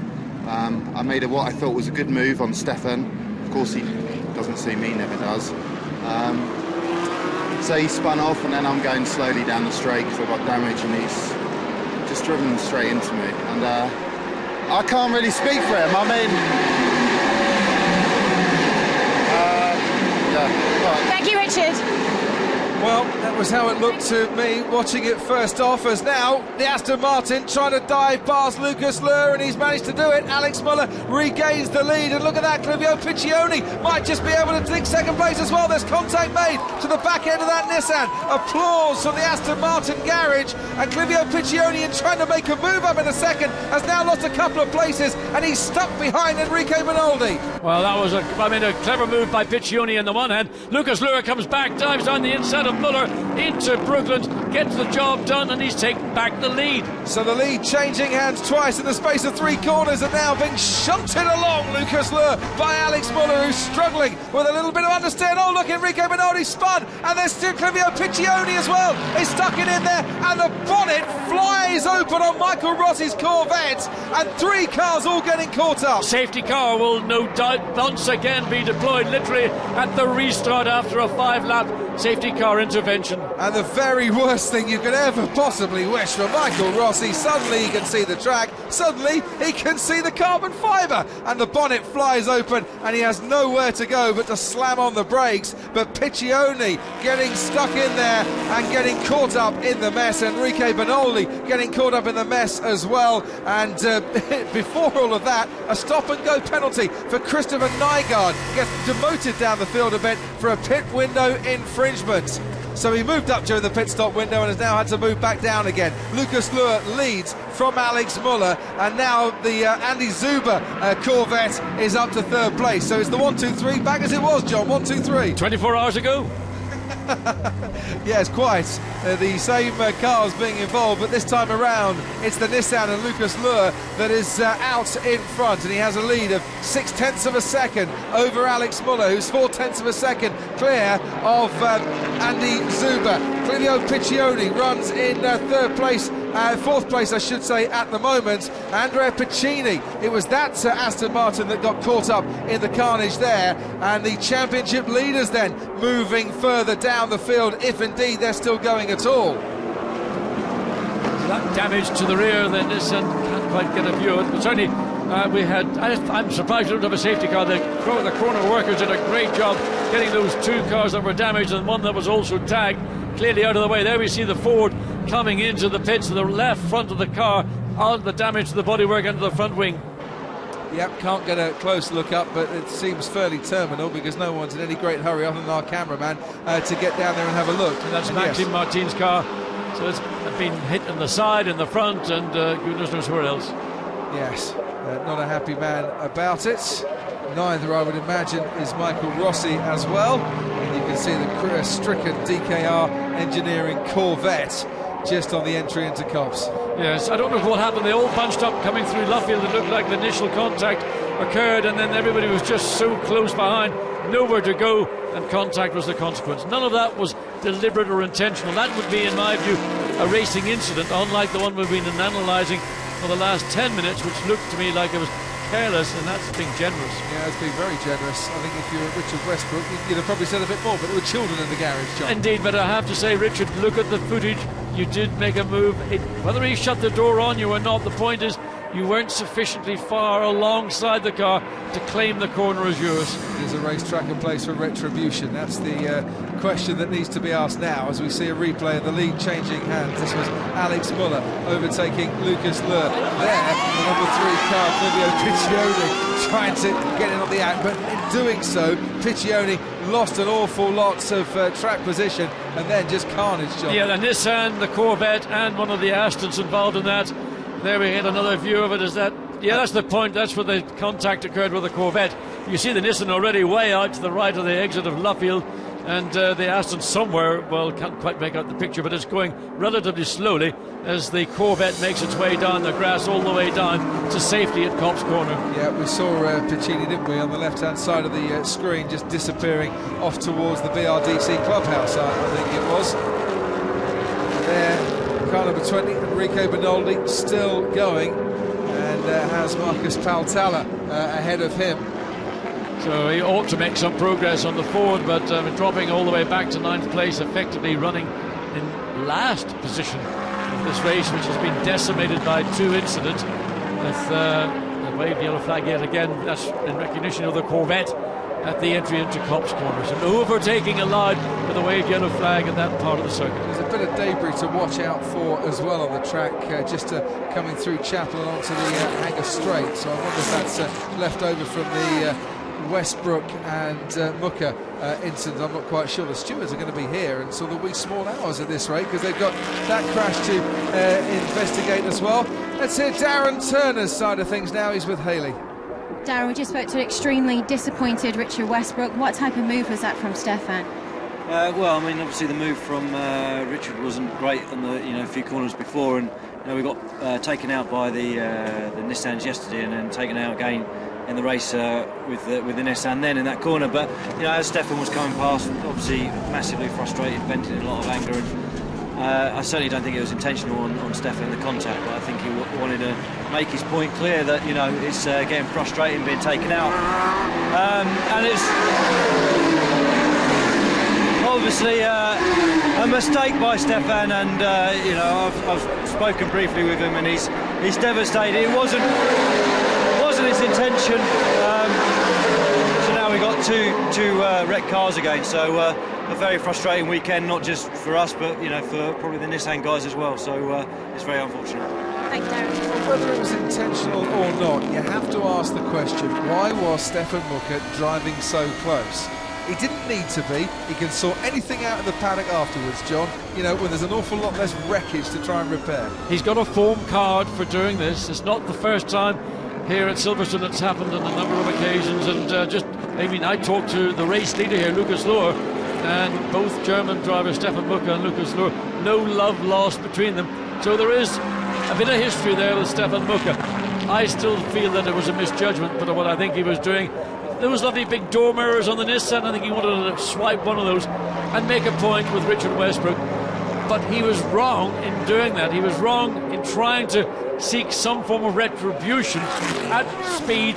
Not only was he putting Richard Westbrook into danger as well as himself, there could have been spectators at that part of the racetrack who could have been injured by bits of bodywork or whatever flying all around that area of the racetrack.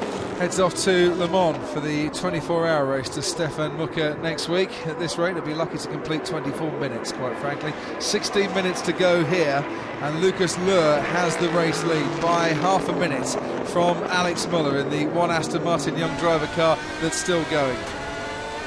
I say half a minute or half a second? I said half a second. Should be half a second, John. Getting carried away here. 1.4 seconds the difference between first and third. Andy Zuber at the moment just dropping back a couple of tenths a lap, per lap it seems. Running in fourth place, Clivio Piccioni. And at the moment, Piccioni lapping on a par with that Corvette. So 1, 2, 3 separated now by 1.9 seconds, 1, 2, 3, 4 separated by 4 seconds, and still spots of rain on our camera lenses, but nothing, John, to change the nature of the track. It's still a dry track now. Oh yes, it is. The track, I mean, that amount of rain is minuscule. It'll not have any significant bearing. Once you start to see tyre tracks on a surface where it is sufficiently wet to do so, then you're in trouble, and that's when the wet weather, or the dry weather slick tyre becomes a real liability. Some drivers will try and drive through it in the belief that it's going to pass through quickly. But watching Alex Müller, he closes up to the back of the Lucas Luhr Nissan and some parts of the circuit. I mean, it's 0.8 of a second the last time they came across start-finish line, but as they go across the former start-finish line here at exit of Woodcote Corner, it looks to be, well, fractionally less than 0.8 of a second.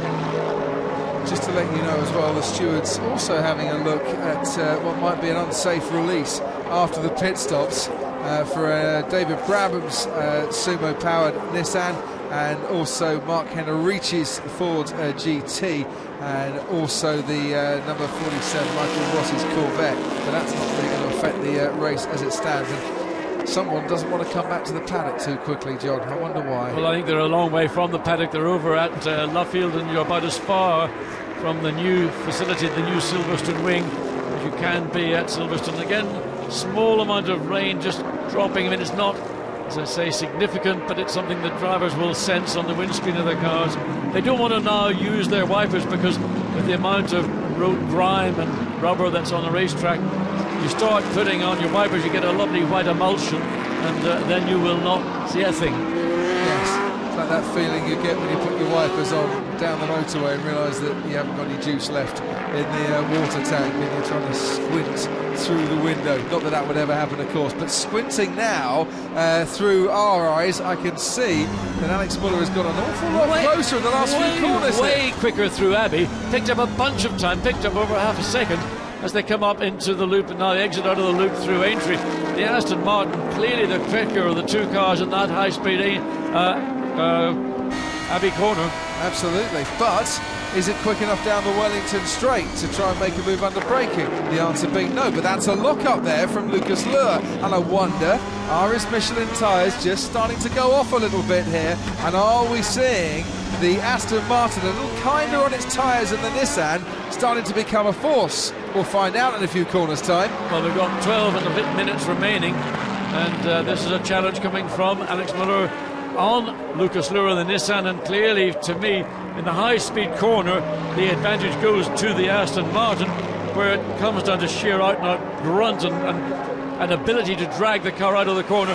Probably the Nissan's got enough to keep his advantage, but that advantage was 0.8 of a second one lap ago. It's now down to half a second, and that was when they came across the start-finish line almost a lap ago.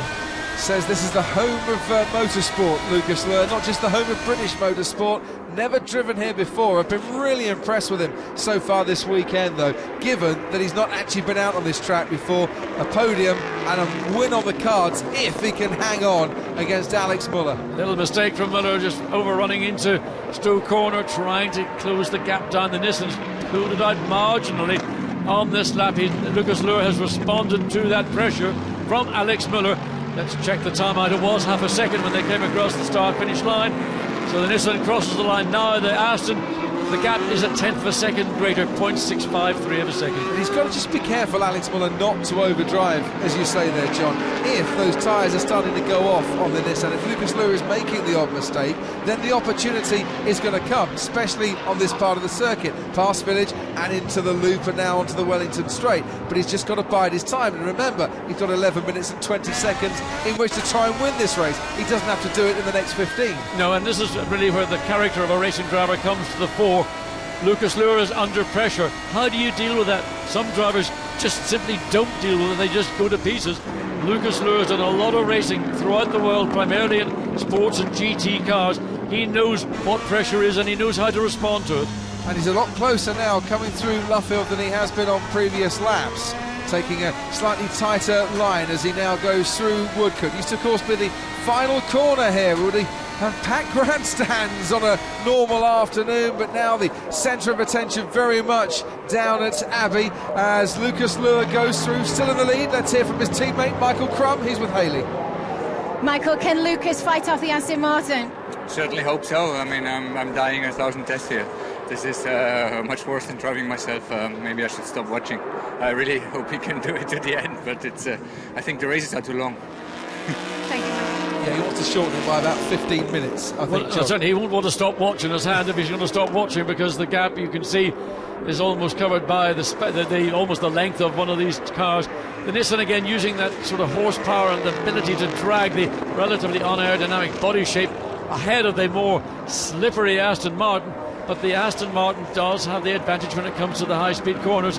Coming down now into Vale, there's probably not a great deal of difference, and on acceleration out of club, the Nissan will pull it away a little bit, but watch how much the Aston then pulls back as it goes through Abbey in that sequence of corners up to the loop. And it's still that 0.6 of a second between first and second here. The Corvette is starting to get a little bit closer as well, and Andy Zuber's starting to just pile on the pressure a little bit for Alex Muller. He's going to have to watch out. Maybe in a couple of laps time that Corvette could be within a distance to strike as we go through the left-hander into the loop now, which is a wonderful part of the track, promoting a little bit of overtaking. Certainly 75 kilometres an hour. They exit out of the loop and then they can get up to top speed. If the Nissan can survive through the loop, then it should be pretty okay for the rest of the lap. Yes, because the Nissan, once it sees the straight parts of the racetrack, it's up and gone. You can see it able to pull away from the Aston, but under cornering back into a low speed part of the track. Lucas Luhr's just being very cautious on those tires. He's not he's not responding to Alex Muller's pressure. He's driving his own race. He knows that he's got enough in hand. As long as he doesn't make a misjudgment on braking or entering a corner to open up the opportunity to the Aston, then I believe Lucas Luhr will take victory here with 8.5 minutes remaining. But will Alex Muller hang on to second place? Because that Corvette, I maintain, is starting to get ever closer. He's lapping a couple of tenths, 0.3 of a second faster is Andy Zuber than Alex Muller. Muller concentrating on trying to get past the Nissan, maybe feeling the Nissan's holding him up just a touch. But if he is, it's allowing that Corvette to get in on the action. And there you can see all three cars together. The JR Motorsports Nissan, the young driver Aston Martin, and the Exim Bank Team China Corvette. 1, 2 and 3 down the hangar straight and into Stowe they go. Again, it's a strange exit out of Stowe. I look at the Aston Martin. Alex Muller allows the car to run a little bit wider than Lucas Luhr does with the Nissan. I don't think he's getting any advantage out of that particular corner, as opposed to where he will get an advantage just in a few seconds' time. So the gap that was 0.6 of a second is now 0.4 of a second between first and second. And actually Andy Zuber just lost a little bit towards the end of that lap. Now, much closer, the young driver Aston Martin going through Abbey. And now the little kink at Village. Has he got close enough to tie down the inside? No, but he's still going to keep gaining and gaining as through the loop they go. There might be a gap on the inside. No, a lock-up from Lucas Luhr. Luhr could be a sitting duck now coming out of the Village. He might, the loop I should say, he might just have lost a bit of traction there. Can the Aston Martin down the Wellington Straight force its way up into the lead? The momentum switched from the Nissan to the Aston Martin, but now it's neutralised. That little lock-up put the Aston, another lock-up coming into Luffield. So maybe the cool, calm, collected Lucas Luhr that I suspected would win this race is now beginning to react. He's not only seeing the Aston Martin in his mirrors, he realises that Andy Zuber in the Corvette is going to make this a three-way battle to victory. He shouldn't worry about Zuber just yet. He's clear enough ahead of the third place car, but you're right, John, you know, you get overtaken, it's like a bus in these parts. You wait for it and you think it's going to come, and then suddenly two come all at once. I look at the tension in the pit lane. Oh, suddenly she realises the camera's on her. But it is tension in these three respective garages, Nissan, Aston Martin and Corvette. And what I thought was going to be a relatively straightforward drive for Lucas Luhr is going to turn into a real thriller with 6 minutes remaining. Far from straightforward, it has to be said, as down the hangar straight we go once more. That is almost hands in the praying position on a Sunday afternoon. It certainly is, and tension, as I mentioned, all up and down the pit lane, but primarily looking at this battle for the Tourist Trophy. Remember, the most prestigious trophy, in my opinion, at a motor race, and going back to 1905. The chance to put your name alongside the likes of Sterling Moss and Innes Ireland and Graham Hill as well, and Jamie Campbell Walter, of course, and Warren Hughes, who lifted the Tourist Trophy last year. The gap now down to 0.3 of a second. He's gained on this lap as Alex Muller. Now into Abbey we go. Look at the break the Nissan's got to make to get into Abbey, and then the run again, the Aston closer, but he's got to be careful. He's going to have one shot to go down the inside. He isn't close enough at this moment, and we've got a spinner coming onto the pit straight. straight. Well, it's a blow-up. It's a blow-up from the all-inkle.com Lamborghini, and there's flames as well coming out of the back of that Lamborghini. And I think that was Dominic Schwager, was it? Just pulling over to one side. Yes, it was Dominic Schwager. So flames from the back of that Lamborghini. That'll keep the crowd warm on this chilly Sunday afternoon, but he might want to get out as soon as he can. Well, not just get out, he's got to look for a fire marshal. Drivers often find the fire station when they've got a problem. That, I think, is a liquid fire, but again, the battle at the front, closer again. Oh, by a matter of metres, the two are separated. Lucas Luhr in the Nissan, Alex Muller now in the young driver Aston Martin. Down the main straight, you can barely see, such as the cloud of smoke coming from that Lamborghini. Down the back straight, which used to be the main straight, you can't see much difference between the two cars either. Through Copse they go. The Nissan ahead of the Aston Martin, with the Corvette in third place at the moment, and it's going to be all action for the next couple of laps until the checkered flag starts to fly, as finally they get a fire extinguisher. It's the driver who has the fire extinguisher. He's grabbed the extinguisher from one of the marshals, and it's been primarily a fuel or oil fire. Nevertheless, let's get back to this battle down Hanger Straight. 4 minutes remaining, the best part of 2 laps to go. Absolutely fantastic end to this race. But Thomas Enger, how's he pacing around, wondering about his teammate? Let's hear from him. 4 minutes to go. I can feel your heart from here pounding out of your chest. Well, I feel worse than before the start of the race. It's really thrilling end of the race. Great battle. It is clean battle. I can see the Nissan is going a few times over the white line. So I hope the race director is taking an eye on it. But Alex is really close right now. So I'm really wishing that he's going to have a try like now. Oh, he has had a go.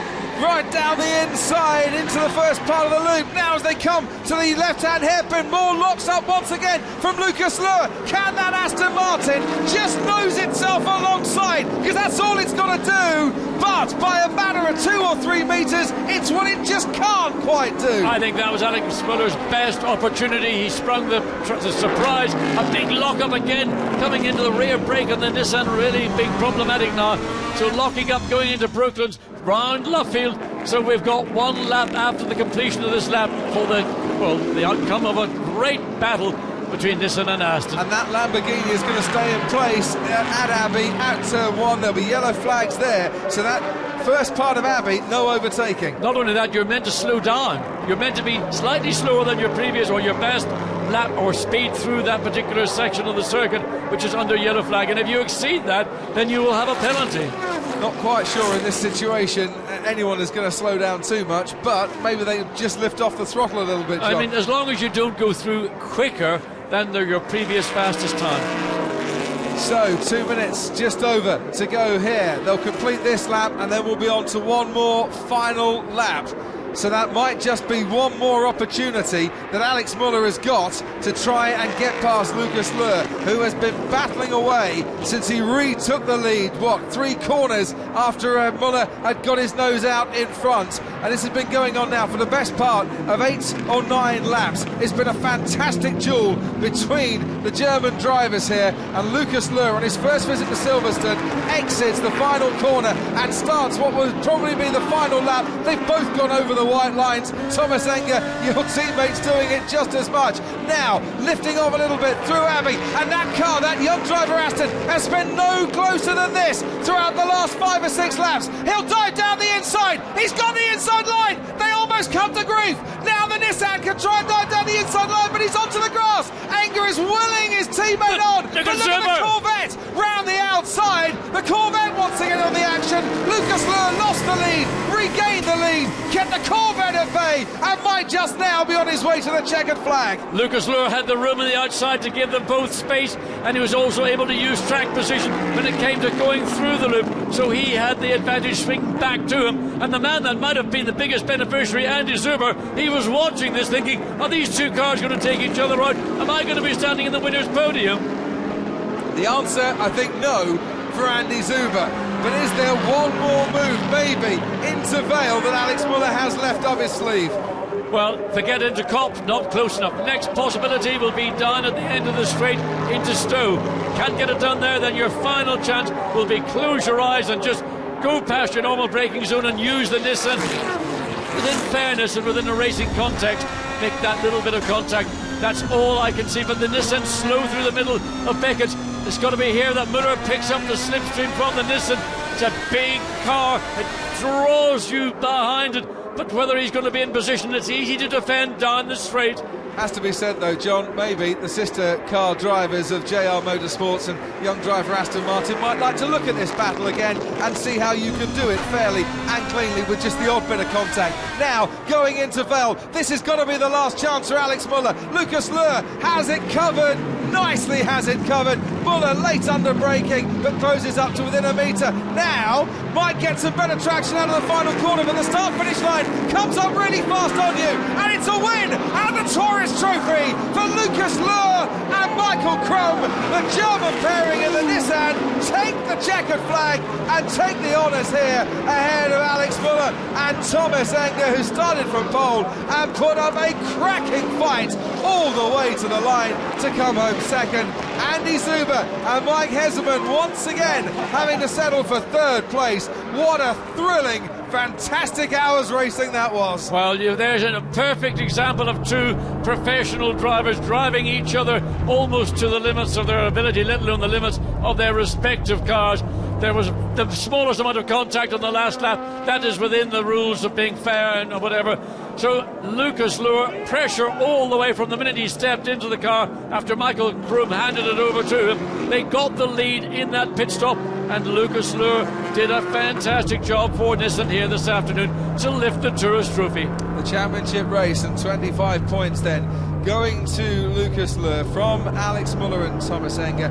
Andy Zuber and Mike Heserman coming home in third. The rest of the placings, well, fourth place went to the Hexus Aston Martin of Clivio Piccioni and Steph Dusseldorp, and then fifth place went to Marcus Winkelhock and Mark Bassenge in the one remaining allinkle.com Lamborghini still running at the end of the race. Sixth place went to Baz Linders and Mark Henrici in the Ford GT. Seventh place went to Enrique Benaldi and Mark Hughes in the Sumo Power Nissan. Eighth place went to the Belgian racing car of Antoine Leclerc and Marcus Pautala. Ninth place went to their sister car, the teammates Vanina X and Christopher Nygaard. And 10th place, because it was 3 laps down, but the best of the rest that didn't finish goes to Dominic Schwager and Nicky Pastorelli. Their car literally on fire this afternoon, John. I have to say, Michael Krum and Lucas Luhr pretty hot as well. Well, they've done their championship trail a power of good. They've picked up 25 points. That puts them on 70 without going through the entire points haul for the rest of the field.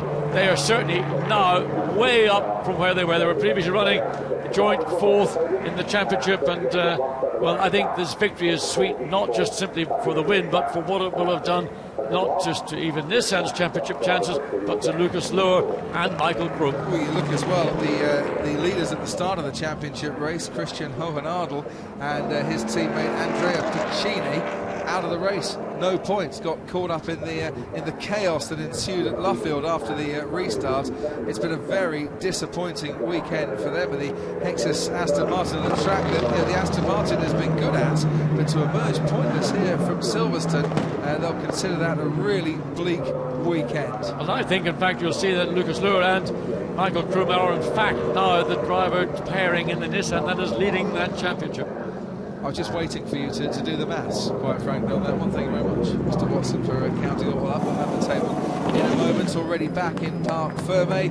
Our runners-up this afternoon did pretty much everything he could. Alex Muller, and on the last lap, managed to get the car, that's a young driver Aston Martin ahead. And I just thought when the Nissan went onto the grass, that's it, he's going to do it here. But somehow Lucas Luhr got the traction coming off the dirt and the dust and managed to get past. Yeah, I mean, it's called racecraft, something that we don't get to see in all forms of motor racing as often as you like, and you can call it motor overtaking, but we saw there is what I would call motor racing. You see, is there any connection, do you think, between what Lucas Luhr did this afternoon and the fact that his teammate Michael Krum just brought a book out on the art of driving? Maybe he's had a sneak preview of a copy, well, and that's where it's come from. And I think you might see Lucas Luhr write a book about the art of defensive motor racing. Well, either way, He's going to drive straight into Parc Fermé and into the #1 spot and get out a race winner here, Lucas Luhr. Another race victory for him and for Michael Crum this season. They, of course, took the championship race at Portimao in the Algarve. And big hugs and pats on the back all round down at JR Motorsports. Yeah, a very, very impressive drive from Lucas Luhr. And he had to resist the Aston Martin for the entire stint. Pressure all the time, couldn't afford to make the smallest error. And he's just got that ability, apart from anything else, he understands what it takes to get the job done. And did you hear that? The crew talking to Lucas Luhr and saying, did you see him? He nearly had a heart attack. I'm not surprised. I think a lot of people nearly had a heart attack. And well, the stewards, I'm sure, will have a very late night trying to pick the bones out of some of the incidents we've seen here this afternoon. Some of them a little bit unsavoury, but it has to be said, through it all, Lucas Luhr, Michael Crum, Thomas Enger and Alex Muller put up a thrilling duel for the victory here. And the Corvette, the Exim Bank Team China Corvette, coming home in third place, John, got leapfrogged in the pit stops, managed to make its way up through the field, but had a fairly dull race by comparison. Let's hear from the winners, though, with Haley. Congratulations, Lucas. What a race that was for us to watch. How was it for you to take part in? I think I older 5 years. I don't know if you can see the wrinkles already. Well, me too. But the boys in the pits, they did just an amazing job. Thanks to JRM, thanks for Nissan for providing us the GTI. It was so fantastic. We had two different concepts. You know, in the first couple of corners, he was quicker, I was quicker. The last part of the circuit, I'm absolutely happy.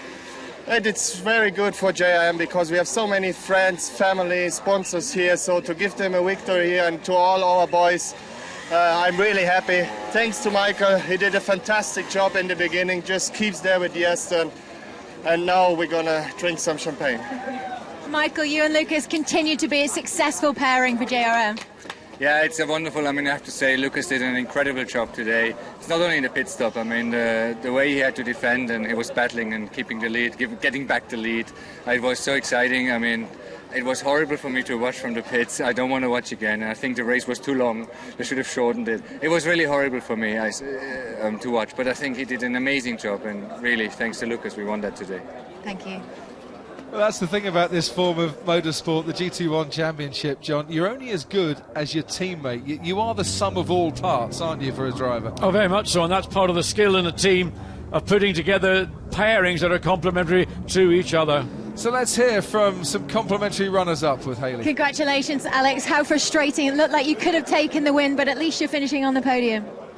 Yeah, well, of course, first of all, thanks to the guys. They provide us with a good car after the discussion we had yesterday after the qualifying race was a rear wing pro drive. Aston Martin AMR was hanging in there and get us out. So we were able to start from pole today. Thomas did a really good start, a good first stint, and after the pit stop we exit the pit second, and I tried everything you saw on the track to pass Lucas, but I think we had a nice and fair fight. So they won and we finished second. Next race. And Thomas, congratulations. It's great to see you back on the podium. Yeah, I really enjoy the race. First of all, I was battling with Michael, and he was pushing really hard, and it was always within 1 second the gap between us. And then after the pit stop, I really enjoyed the battle between Alex and Lucas. So I think for the spectators, it was a great battle. We came out of it a little worse, but on the other hand, second place is a great result after the disappointment 2 races we had before. Thank you, Thomas. Thomas Enger, who this time last year almost had the Tourist Trophy. He got excluded by the stewards, and now he has almost had the Tourist Trophy as well, but a runner-up for him. And we mentioned the Corvette, Mike Heseman and Andy Zuber coming home in third place for the second time this weekend. They're with Haley as well. Congratulations, guys. Andy, good to be back. Yes, it was a lot of fun. I was hoping that the 2 guys in front of me, they maybe, they crash a little bit or they try too much, but I tried everything, but our top speed is not good enough. But the car was good in the end. The team did a great job. Mike did a great start, so I'm happy. Thank you, guys. And off to the podium they go. They know their way up there, as do Enger and Muller, of course, and Crum and Luhr, the top three from yesterday are the top three again, but in different order this time around. Nissan winning from Aston Martin and Corvette. The gap only 0.2 of a second as the first two crossed the line. Really, really close racing here at Silverstone. Stepp Dusseldorp and Livio Piccioni, as I mentioned, coming home fourth. Bass Engine Winkelhock taking some points that Lamborghini might not have thought was there at the start of the weekend. Well done to Warren Hughes and Enrique Bernoldi. After a bad start from Hughes, Bernoldi got them up to 7th place once again. And points as well for the Belgian racing team with Iggs and Nygaard and Pastorelli and Schwager in the other Lamborghini, 3 laps down but finishing in the points. Meanwhile, Hohenadel and Pacini, the championship leaders, pointless. Engelbert and Rossi, pointless. Mucker and Turner, Westbrook and Dunbreck. Well, Mucker and Westbrook, that fight, absolutely pointless. And I wonder what the stewards are going to say about that. We'll keep you updated, of course, on GT1 World with all the news. But for now, John, here's our third place duo from the Exim Bank Team China, Mike Heserman and Andreas Zuber. Round of applause for Thomas Enger and Alex Muller, and our winners to come forth now and receive a trophy that we picked up from the Pall Mall RAC Club on Friday, delivered to Silverstone, awaiting for a further winner. Yeah, and I think a very worthy driving partnership taking up the Tourist Trophy.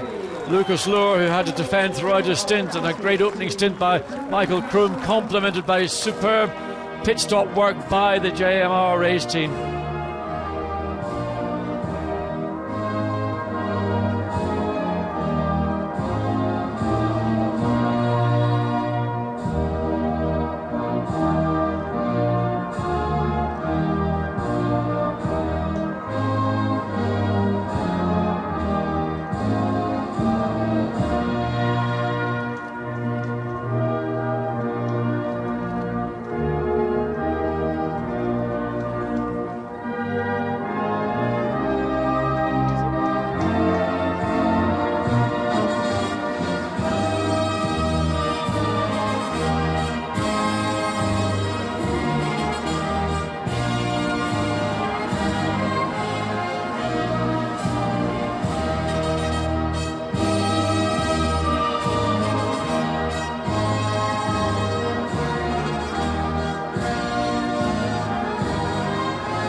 German national anthem playing out for our race winners, and for the second time in 12 months it will be a Nissan team getting their hands on the RAC Tourist Trophy. Richard Phillips, the managing director of Silverstone Circus, dishing out the trophies. The team manager James Rumsey there already opening the champagne. John. You can't contain the man. He's so pleased because not only have Nissan won, they've won the Tourist Trophy, certainly the most prestigious British motorsport award that a team can pick up, and I have no doubt that it will be displayed with great pride along with many more of the trophies. And there it is, right in the middle, that fine trophy on the podium. And Ben Cousins, the RAC chairman of motorsport activities, with his own mementos to give out to our drivers here as well. And it's good to see the RAC club getting involved in this GT1 meeting. Absolutely. I mean, the RAC is fundamental to British motorsport, and they are the licensing authority of all British motorsport, be it GT1 or whatever. He's a strong man, is Ben Cousins, lifting up that trophy. Look, it takes two of them there to take it off his hands. No, it is it's a very, very solid trophy. It's I mean, literally, it's the best part of 100 years old. 1905, first competed for and won on that occasion by John Napier. In 2011, it is Kroom and it is Luhr that take the silverware.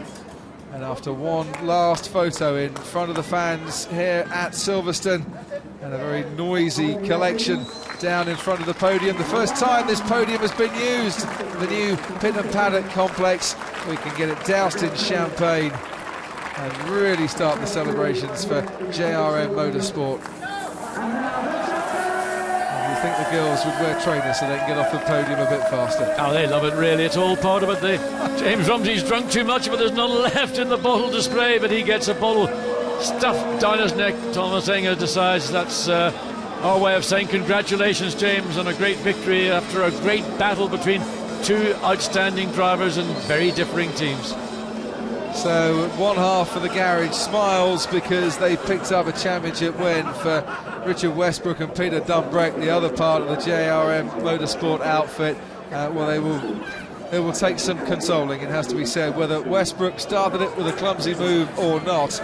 Stefan Mucker then finished off the incident with what seemed to me to be a red mist that needs to quickly blow over or it's going to damage his career for good. That was an appalling thing to do, just to drive into another driver there. Well, as I mentioned, I don't think he deliberately set about to do what he ended up doing. I think he decided, I'm going to take your wing mirrors off or take your door handles off. That's his mentality. This time it will haunt him and he will suffer quite substantially, I believe, as a consequence of that particular action. The new pits and paddock complex has been used for the first time here at Silverstone this weekend. The BRDC modernising this circuit and giving us a structure in the UK to be proud of.